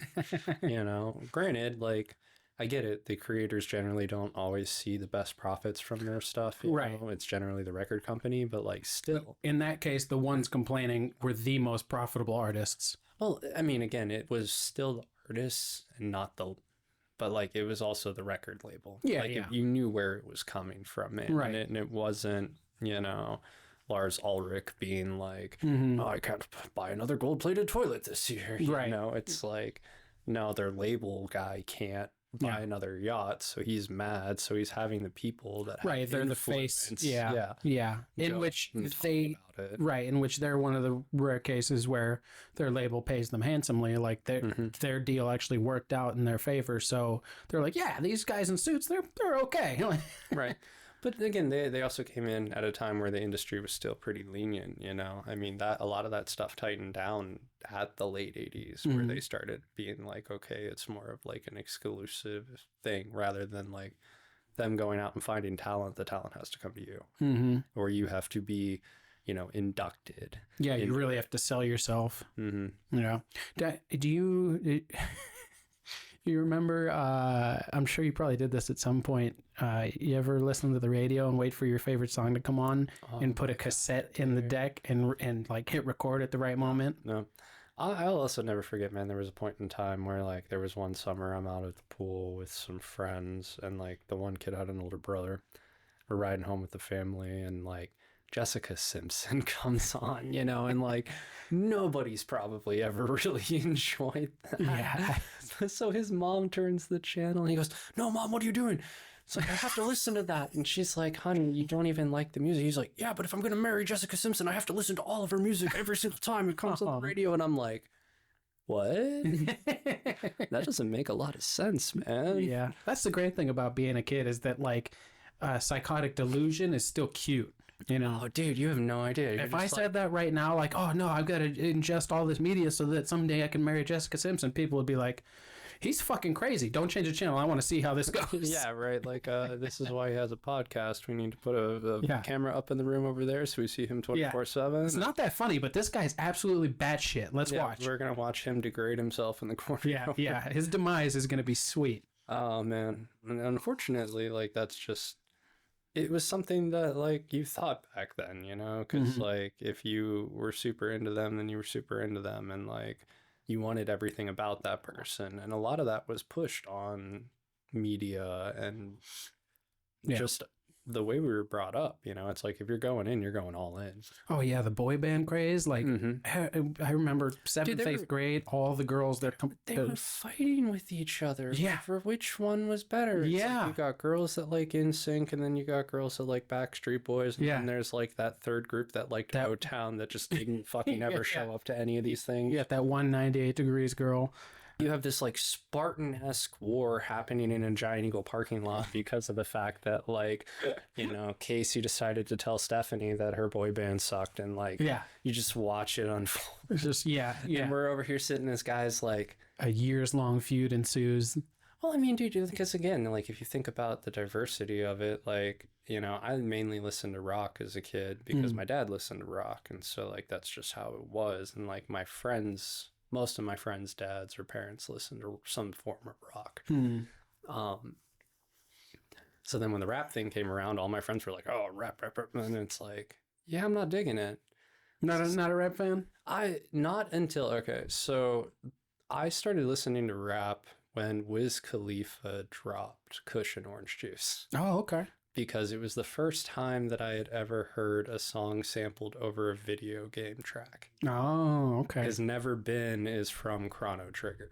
Oh, wow. That's old school. Yeah. So like when I heard that, like I'll never forget, man. I was in my garage and we were having a party and somebody threw it on and I instantly told everybody to shut the fuck up. And I'm like, what is this? like a light bulb went off on my head and I'm like, all right, this is dope. And then that got me into listening to rap.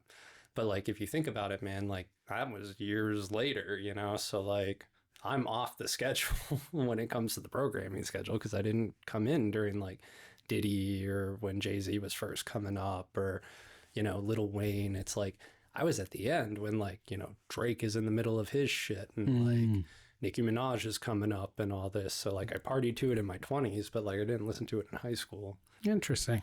Oh. Interesting. Yeah. I've always liked a little bit of everything, but I kind of grew up on hip hop, and then in like high school, I got more into like rock. I started with like punk, and then hardcore and metal. You know, always some classic rock in there, and then eventually I came back to hip hop. And like again, I love everything. You know, jazz, rock. I'm a big jazz fan these days. Are you? Love jazz. Yeah, like I don't like. I don't know a lot of jazz musicians by name. You know, I know Coltrane and Dave Brubeck, but like I just enjoy it. Like to have it on while I'm cleaning or whatever. Like It's nice, man. yeah, It's good background noise. yeah, and but just hip hop's always been my number one since high school. Like I especially like once I started getting into the history of it and like the Boogie Down Bronx in the 70s and then there was a big outbreak of fires around the Bronx and all these like pawn shops and record stores got looted and Shit. there was three major DJs in the Bronx where the hip hop started. The first guy was the first ever hip hop party that's on record was August 11th, 1973. I'm almost positive I have the date right on that.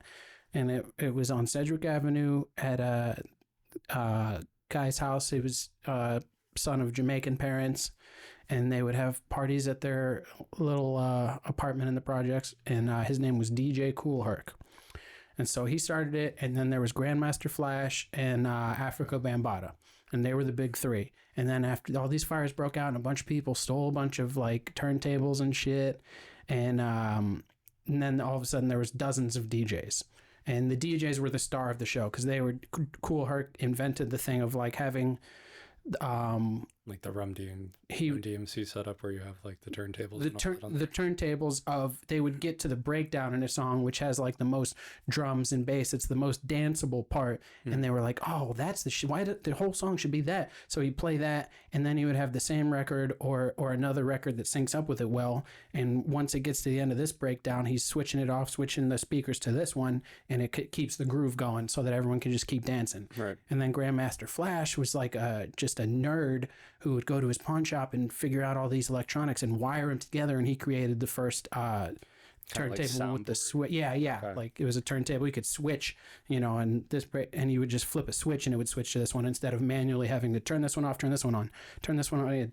So they started it, and then all these DJs popped up in the Bronx, and then record executives started seeing the merit in this, that it was taking over New York. And so they put Sugar Hill Gang on, and that was the first like major pop breakout group. There was other ones that had like, I think Grandmaster Flash and the Furious Five were before that, but Sugar Hill was kind of like, they were the first ones to get nonstop radio play. So I love the history of it. If you ever get a chance, there's a show on Netflix called The Get Down. Phenomenal. It's like very historically accurate. Like they portray all of these real life characters. They had all of these guys be consultants on the show, like DJ Cool Herc. The thing was, everyone was like, yeah, he created the shit and never got paid for it. He just wanted to bring his community together and have a good time. They finally paid him to be a consultant on this show and make sure everything was accurate. It's so cool. That's what's up, man. It's good to hear good storytelling like that, Yeah, and then like we were saying, like rich people just bastardize things, man. So sad. Like yeah, because like the people who started producing the records after like a few years, they weren't independent labels anymore. It's the people who own the prisons. Right. Yeah, exactly. So then you're sitting there telling them, okay, rap about dealing drugs, rap about doing drugs, you rap get about prostitution and fucking bitches, and then like turn around, we get to arrest everybody for doing the things that you're saying you're doing, but you get to do it either because you're a star or because you really don't do those things. You're just rapping about it because you get paid more to do it. Programming. Yeah, right. You get it. Speaking of, so a program that I was in when I was a kid and still in school was called the GATE program. The GATE program? GATE program. You broke up a little bit there. Sorry. So I don't know if this was still a thing when you were going to school, because it was like... I'm older than you. Huh? No, I'm just kidding. I'm 24. Go ahead. Yeah, 24. Anyways, the GATE program, they would select certain kids and they would pull them out of class and do particular projects with them, right? A lot of this started with like hearing tests. So you would be like able to hear certain frequencies that other kids in class couldn't. I vaguely remember a hearing test. And so I'm pretty sure that's where it started on my end. And because of that, I got separated into a smaller group where it was like there was 5 of us. Okay. Yeah, I know, dude. That has a huge echo. I know. So what it was is they would break us away, right? And like again, same hearing test, but you're like in a corner of the school or something, right? Mm-hmm. And then from there, it was like maybe me and one other student that would go and do these special tests, okay? Yeah.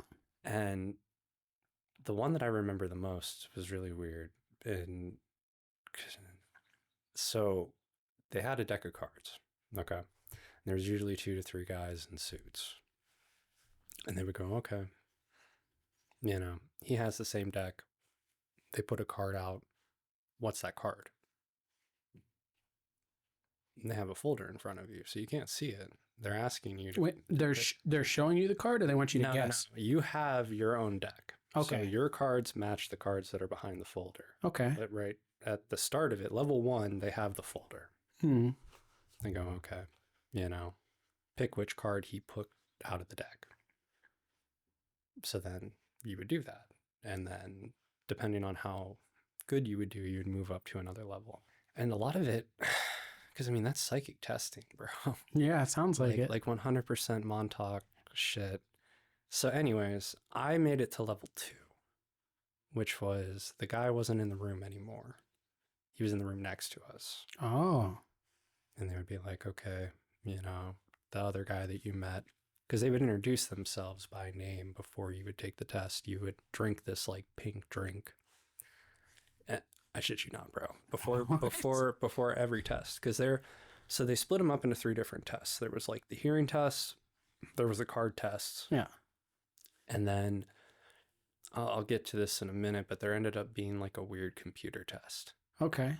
But for the card trick, I only got to like the 2nd level, which is like I was in the other room. I was supposed to guess which was what, And like one of the other things that I clearly remember is like every time that I came home from one of these sessions, dude, I just like died. Like felt like crap, wanted to sleep, was groggy. And like I don't know what that pink shit was. Oh my God. But so eventually this gets to the point where they have me go to St. Eve's. This is at night, dude. This is no longer like a school thing. Like this is at night at a hospital. Oh, wow. And they sit me down in front of a computer. And again, it's 2 guys. And they go, okay, we're going to start a program. You're going to play a little game. We're going to leave the room, which I think they probably had like a 2-way thing. Mm-hmm. So this program booted and there was like some dialogue. And then it led you to a menu, but it wasn't necessarily a menu. Like it was an open screen, and on the screen had patterns. And there were certain points throughout the screen where if you clicked it, you went to the next screen. It's like pattern recognition. Okay. That one was still fucking weird till this day, dude. Like, again, I'm at a hospital outside of school grounds, not on school time, doing some weird 90s computer test. Yeah. Along with the card things, because like that computer test and the card things are what I remember the most, because they did stop by frequently and they would do various other shit that I don't necessarily remember. Never like body stuff, but like That's what I was gonna say. I think they did try to have us astral project one time. Really? I think they like had us sit down with these headphones on with our harmonizer frequency, and they asked us to like visualize shit. Like it was telling us through the headphones to try to visualize this shit. And I remember, I think I fell asleep. I either fell asleep or I went into whatever like state they wanted me to go into. So when they told you to visualize shit, how specific were they? I can't remember, bro. Like it was a long time ago. All I remember is that like it was like almost like startup menu noises followed by a voice telling me to like, imagine you're running wild in the savannah and and it's like knocked, like was picturing it, dude, went along with it. And the next thing you know, I wake up, it's like an hour and a half later and they're like, oh, good job. And I'm like, what the fuck? They're like, we're gonna read you some you're floating over the desert in Kyrgyzstan. We're going to read you some coordinates now. I want you to tell us what you see. I mean, yeah, probably stuff like that, Yeah. If you think about it, they called it GATE because it was gifted and talented education, it was supposed to be for people that, Yeah, I took some tests in second grade. I don't remember if there was a name to the program. I don't really remember the tests. I just, I remember it was reading, writing. They asked a lot of questions, but it's all pretty hazy. Yeah. I don't think anything weird happened. I just, I they don't, moved I me don't, from, it doesn't sound like the same thing. Because again, probably not, no. a lot of this was just like, I definitely didn't go to any hospital. All that yeah, happened was dude, that they it moved was, me up a grade. no, I was held back. But no, yeah, I still to this day can't figure out what exactly all that was about, but it was a nationwide thing. So Yeah. like they were doing this at every school. We need to look into the GATE program. Hop in the comments if you've had any experience with this. If you think they're up to something, we need to get to the bottom of this. It wouldn't be nice, man. I mean, I know a lot of people are speaking out on TikTok about it these days. Oh, yeah. Yeah. Well, because again, it's one of those things where like the memories just kind of snap back. We need to get you some hypnosis. Oh, I don't know how that would go. We'll strap you down so you can't hurt anyone. It'll be fine. Worst case scenario, we'll give you some pink drink. You'll be fine. You'll go to sleep. Dude, that is also a mystery within itself. Like, I would love to know what the hell that was. That's highly unusual that they were... That they would just hawk off medication onto a kid. Yeah. And it's just like, here, drink this. Now do this. I want to know more about that. These people on TikTok, do they all mention the pink drink? They do. Wow. Okay. The theory on it is that it's a fluoride drink and that we had more access to our brain or With frontal fluoride? or frontal lobe. So like it was calcifying our frontal lobe. This fluoride calcifies. Oh, so you think they were seeing if you had abilities and then trying to dumb them down? Yeah. Interesting. Yeah. And that's why you would have the grogginess and like the weird after effects that you would have after taking it, or you would lose time. Time loss was a big thing on that. Oh, wow. Like, it would be like, oh, we're starting, because some of this stuff was even, like I said, it would go into like after school hours. Yeah.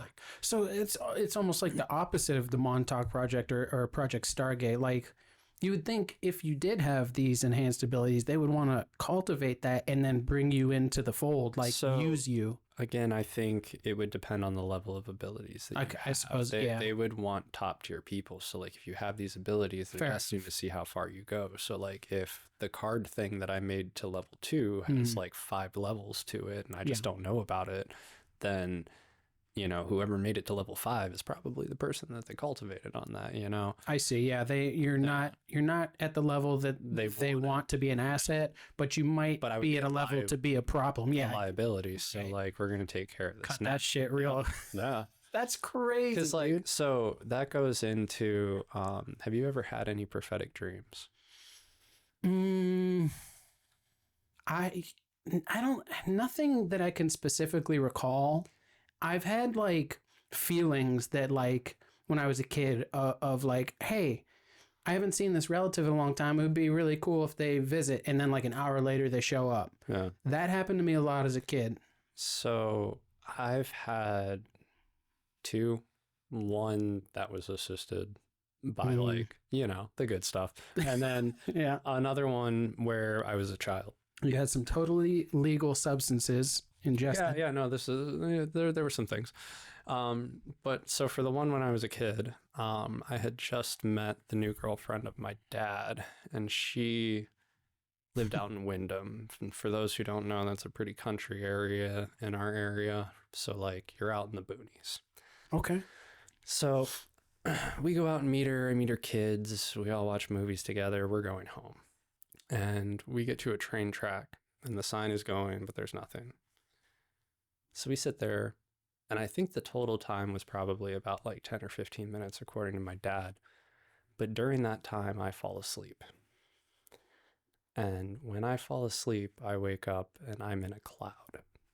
And the cloud kind of has like flashes of lightning that goes throughout it when it talks, because it's talking to me.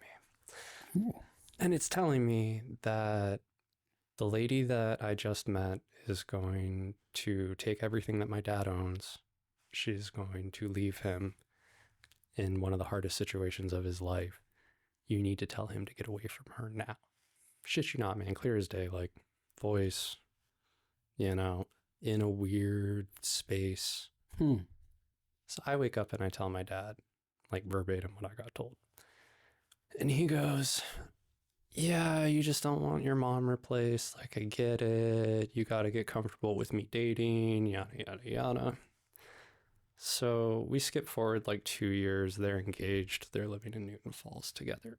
One day he comes home. He has nothing but a mattress and a phone. Oh, it was like overnight. Like he went to work. Jesus. And she emptied out their joint account. She emptied the entire place except for not even a pillow, bro. Like, she left the mattress and a cord phone so he could make phone calls. What the fuck? I thought like over time she was gonna manipulate him and then steal money and just like that. Like one Deep day, in the night. One day you just come home and you have nothing except for what's in your account. Which, knowing my dad, he was probably putting more money in the joint account, being like, oh, we're saving up for the wedding and yada, yada, yada. And it's like, nope, all that's gone. What's in your wallet? Shout out to our newest sponsor, Capital One. Your sponsor. Not a sponsor. Although I do use Capital One, so shout out. I also use Capital One. It's a wonderful, reputable company. Easy to build credit with. Easy to build credit. They have a very convenient app with a dashboard where you can see all of your accounts and lines of credit in one place. Easy to pay them off. Easy to connect other accounts. Discounts online. Check out Capital One today. Sponsor us. So the second thing, I was at a festival. So as you can tell, the debauchery that goes down at a festival. Oh, like a gardening festival? Yeah, something like the music festival. But yeah, something like that. So I'm at a festival and I'm with a good group of buddies. I think there's probably like 6 of us, okay? And it was a big time when Dreams was coming through for the first time. So that was what everybody was on the lookout for. So we run into a guy. He goes, hey man, I have what you want, but some people stole my stuff. I really just want $10 so I can get some gas and go home. If you guys want it, here you go. And we're like, whoa, oh my God, this is such a great deal. Like, we thought we were going to pay an arm and a leg for this. Like, nobody's been able to find it, blah, blah, blah, blah. An ounce of crack for $10? Wow. No, I'm kidding. Sorry, go ahead. Right. So anyways, man, he's like talking to us and he's like, yeah, like, I'll hang out while you guys do it to make sure you have a good experience, Oh, like, wow, he's like a guru. Like, really, I just want that $10 so I can get home. Like, he keeps revisiting, he just wants the money so he can get home, right? So we're having a huddle debating it, and I shit you not, man, like right in the middle of having that talk, I have a vision of us going back to camp. We all hit the bowl, and this dude proceeds to then go through all of our pockets, and we're all like catatonic. Like, I literally watched this dude like face to face, like reach into my imaginary wallet, grab my shit, and then just walk out of camp. So like, there was one friend that I had that I was always really in tune with when we were doing stuff like that. So he kind of catches on and he pops his head up, and I just shake my head no at him. And we're like, instantly the tone shifts. So like, we're going from being happy that we finally found it to, okay, let's be a little skeptic here. Mm-hmm. And so we tell the guy like, yeah, man, here's the $10. We'll gladly help you out with the gas. If you want 15, we'll gladly give you 15. Like, but we don't want you around when we do it. He goes, oh, no, guys. Like, I really just want to, make sure that that's what happens and you guys have fun and And we're like, nah, man, like, you said you really needed gas money. Here's your gas money. Like, go ahead, and like 3-4 more times he's trying to be assistant to be around when we do this, to the point where we go, yo, we gave you the $10, get the fuck out of here. Mm-hmm. So he finally does. 2 of my buddies end up getting caught by security because they were changing clothes like off of a path, right? So they searched their shit. They claim it was red tar heroin. Oh. So had we actually done what we were supposed to do, it would have played out exactly like I had seen in my head. We all would have been in a catatonic state. This dude would have easily been able to just help himself to our wallets. Yeah. And we would have came back to reality like 6 hours later, or however long that takes. Man.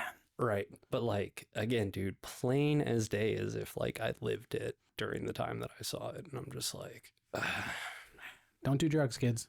or do drugs. Under proper supervision. It might unlock psychic powers. That's what you got some shit going on, man. Well, dudes, okay, so another situation in the same state, right, for a buddy's birthday, and it's the same dude that me and him are on the same level, right? So this time, we were gonna go to a mushroom forest, and we get told that the party's canceled. He proceeds to drink a gallon of Jaeger. A gallon? Like whatever the third, fourth liter. Yeah. Okay. One. Yeah. Okay. Around the time that he's 3/4 of the way done with it, we do get it. So it's like, all right, party's on, right? He sounds like Mush Mouth from Fat Albert, my guy. Like the rest of the night, right? Like nobody can talk to him, but I can talk to him because me and him aren't communicating through talk. We're talking in our brains. Mm-hmm. And the funny part of this is like a totally sober person inserted themselves into the situation, right? So we're out in my backyard and he's laying down because again, he's fucking, he can't move, he can't talk, he's just hanging out and enjoying himself. And so he comes up and like, oh man, happy birthday. He's like, and so like I'm translating and this goes on for about 5 minutes, right? And then finally my neighbor snaps into it and he's like, hey man, quick question. How do you know that what he's saying is what he's saying? Because like, he's not really talking, dude. He's just making noises. And I'm like, oh, dude, the words are floating out of his head and then coming into my head. And I'm just telling you them. And like, he goes, and like this dude takes like a 360 look like this and goes, you guys be careful tonight. Okay. I'm going to bed. And just like gone.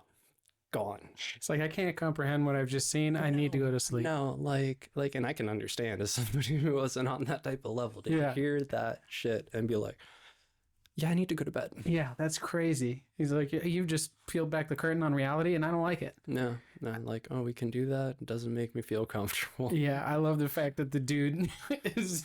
Yeah, he's just laying on the ground. He gave a big thumbs up. He's like, yeah. And then that right there was the cutoff. Yeah, like you didn't know for sure. You're like, this guy's bullshitting me. And then you said that and he goes, uh-huh. Oh, yeah. Like it's all the confirmation you needed. He's coherent enough to have a conversation. He's just, he can't because he's fucked. Like he's probably too drunk to lie. So he's not going to be like, yeah, totally. Everything. Technically, I would have to be the liar in that situation because I'm the one that's being the mediator. Right. That's like he gave the thumbs up. That's what I mean. It's like experiencing exactly what I'm experiencing. Yeah. It was like it almost had to be an honest, response. It like, was. Yeah. And, oh man. Yeah. Like that's just what he said. Yeah. That's so funny. So, I mean, it makes you wonder, man. I mean, if we use 3% of our brain now and there is evolution, there would be some of us that are born that are going to start accessing that next part. Oh, yeah. There's going to be the level up and like, they're going to want to nerf the level up, bro. Yeah. I mean, that's what Project Stargate was about, was accessing those abilities in certain people and using it to,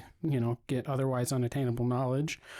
I believe that's a thing. There's what I like about there's a commonality in the UFO community of like people who are visited and talked to or spoken to by these aliens is like you hear it a lot that the aliens are like, yeah, no, you can like they speak telepathically. Yeah. Like a person will be like, I just froze. Like you were saying, you couldn't talk. Yeah. Sometimes they can't talk or they freeze. And they speak to you without moving their lips. Right. Or they're just frozen with, and then all of a sudden you hear a voice in your head, but it's not your voice. And they'll say, they'll say, you're good. We're in peace. Yada, yada. No. Or that maybe they'll give a warning. Like the one in Zimbabwe at the school, they were like, you need to tell your parents and like grow up to be the generation that stops nuclear war and all this. You guys are going to destroy yourselves.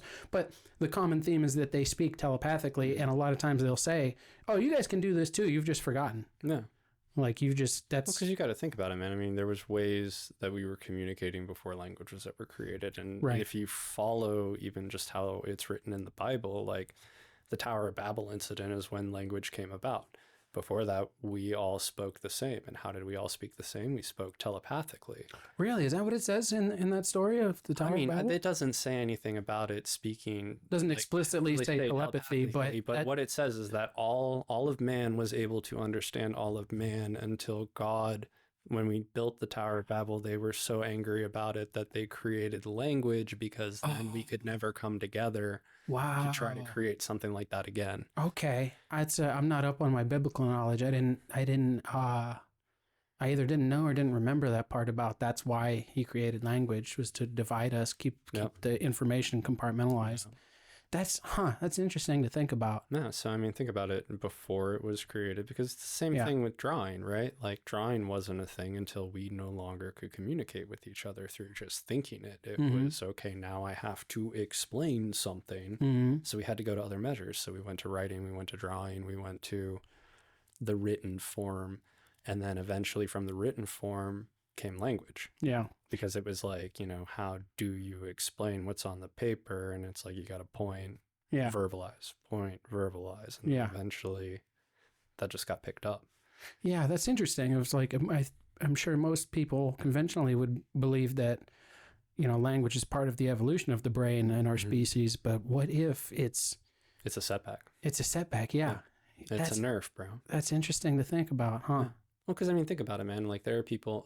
So, like, it's the same situation. Like me trying to learn a foreign language versus somebody that is actually fluent in language that can pick that up easily. Maybe again, it is just a brain chemistry thing where they're able to access different parts of their brain, or it's the speech pattern thing where they've to a certain degree tapped into that connection where they're like, okay, I understand. It's like, if A means this and this, then A is going to mean this and that. To whereas, like, my brain can't do 1 and 2. Yeah. It's like they're separate entities and I can't piece them together. Mm-hmm. That's crazy. Yeah. Well, I love talking to you, man. This is all fascinating stuff. You got some great stories. We're getting on. Most people have checked out at this point. That's fair. Short attention spans these days. Nobody watches anything past 2 hours, but that's fair. There's a few. The ones that really matter. You're still here. All right. Let's just do a speed run here. AI, are we doomed? Oh, we're 100% doomed. You think so? Oh, yeah. Because, again, this is either the end part of the cycle where the Great Reset happens, and that's why we see, like, technology and buildings and structures that are like, oh yeah, we built those in 3 years. It's like, we can't build those structures now in that amount of time with the technology that we have now. How are you saying that some people hundreds of years ago put it up in 2-3 years, when it's this marvelous, you break down the geometry of it and it's like grand scale, like almost perfection. Yeah. Not pyramids possible. And whatnot. Yeah. Not possible. So I want to touch on that again. So do you think AI enslaves us or just eliminates us altogether? It's probably the former than the latter. So it's like, you think they'll have some utility for humans? So in my actual thinking of it, it would be like the Matrix, either they use us as battery cells, basically. There's some way that they can harness our energy, and so they do so by reincarnation and through feelings and emotions and whatnot. That's how they keep us in the prison. One of the two. Interesting. So they either harvest it to use it, or they use it on us to use it against us, because if we remember the actual truth, we break free of the cycle. Right, yes. And that's what again, I think the third time, Y-Files, they did a video on that recently, but there's that theory that's in the, UFO, sci-fi, alternative knowledge community, that there's, superior beings or whatever that have, some force field. They have us trapped here and they feed off our negative energy. They keep our souls trapped here and keep reanimating us, keep us in that cycle of like a battery. Use it up, we die, put it back in another body, use it up again. Well, because they have technically, if you do the Bob Lazar stuff, he specifically said that we are containers. Interesting. For the soul. So the soul is to be harvested, the body is to be renewed and reused. Yeah. I've also heard, and this is a more positive theory on that, is that we're like receivers.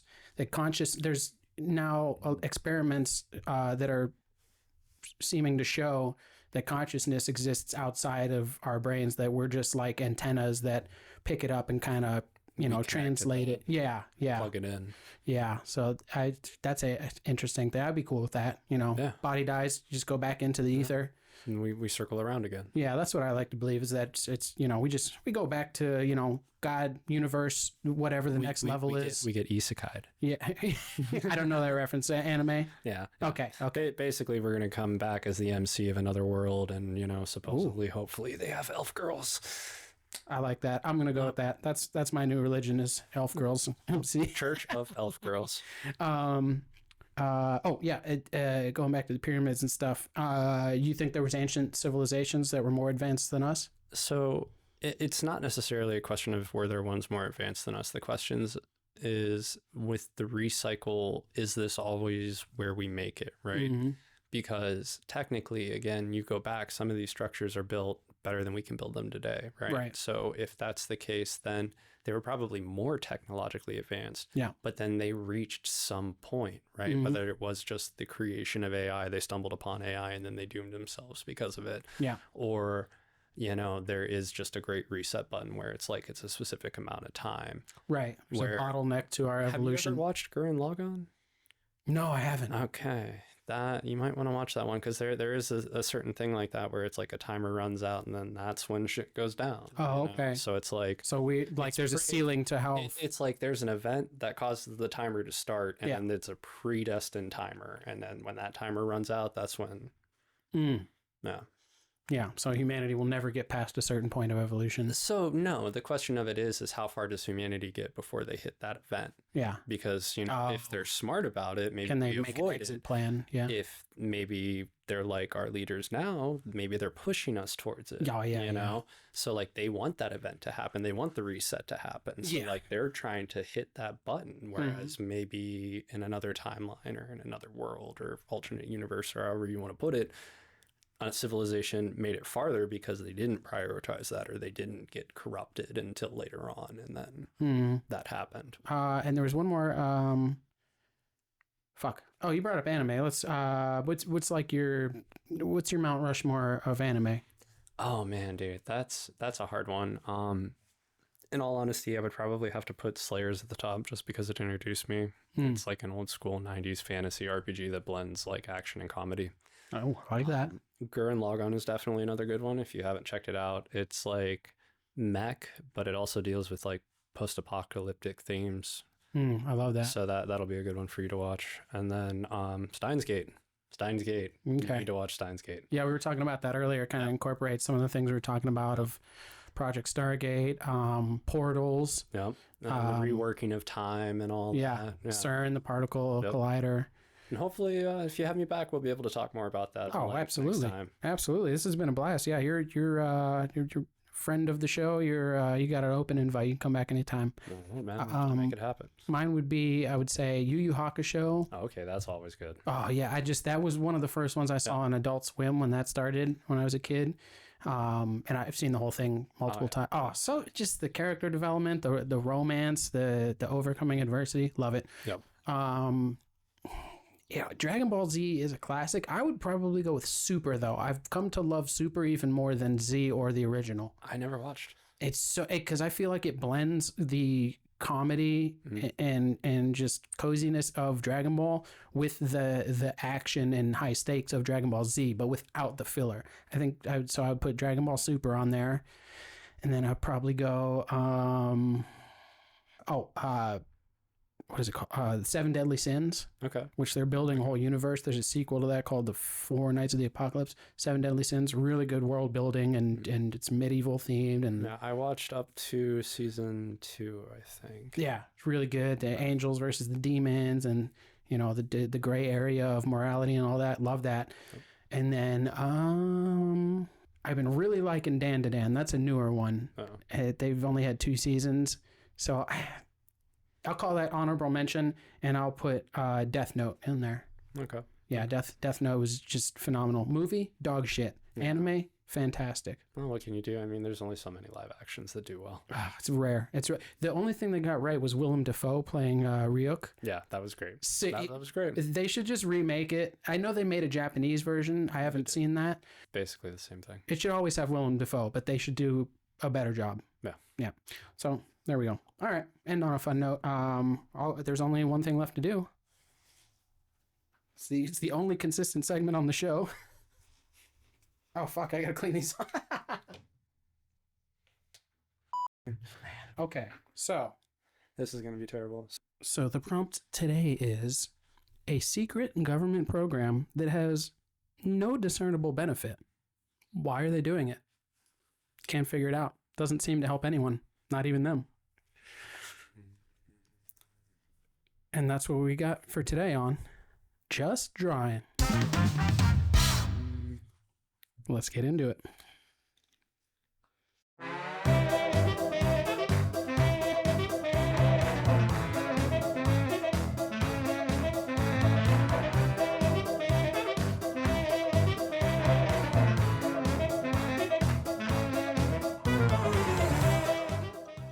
What is going on in that picture?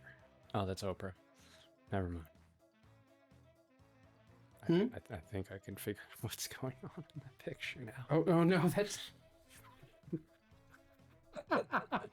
No, that says Orpha. That's an orphanage. Oh no. That's completely different context then.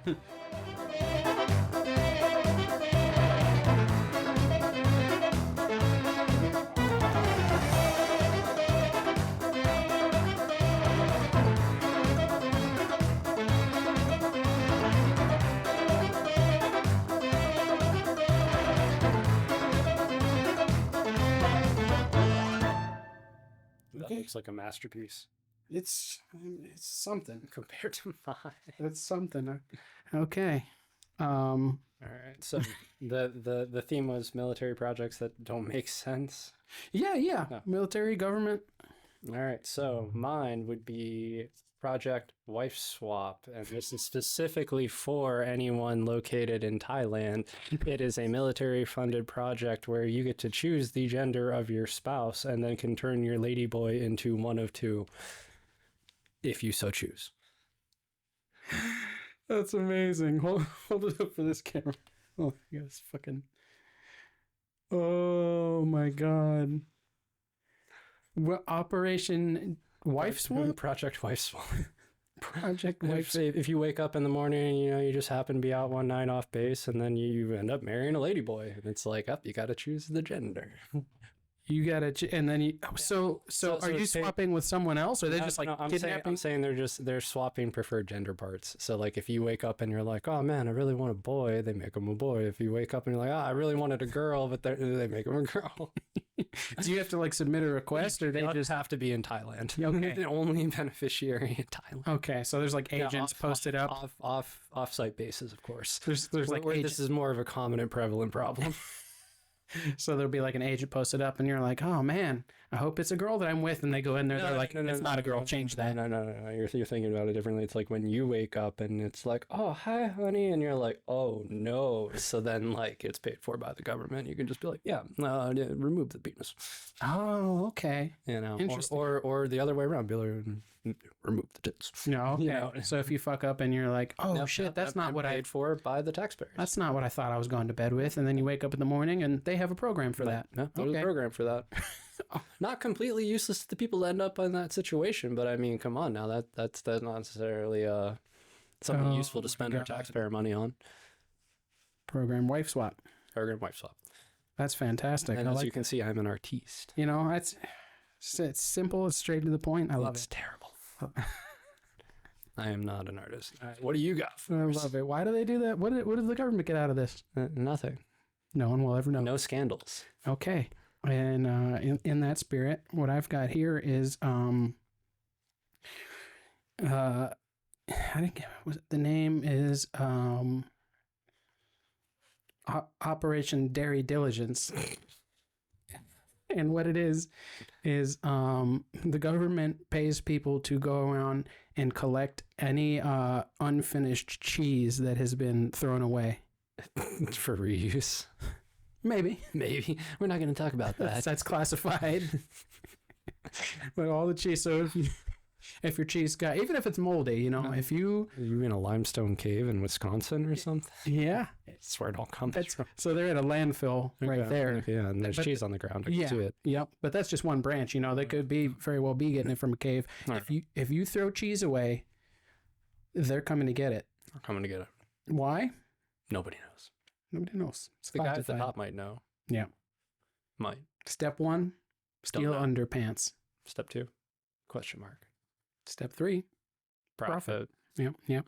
It just makes sense. Yep. It just makes sense. And if it doesn't make sense to you, that's okay, because we're just joking. And cue the music.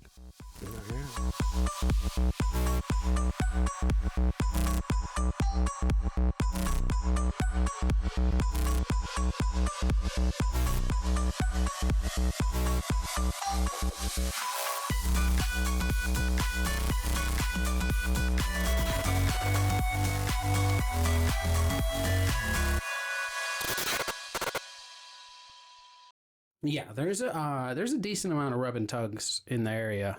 I personally have never been, but They're so expensive, man. I can't do it. $40 for a hand job? Nah. Too much.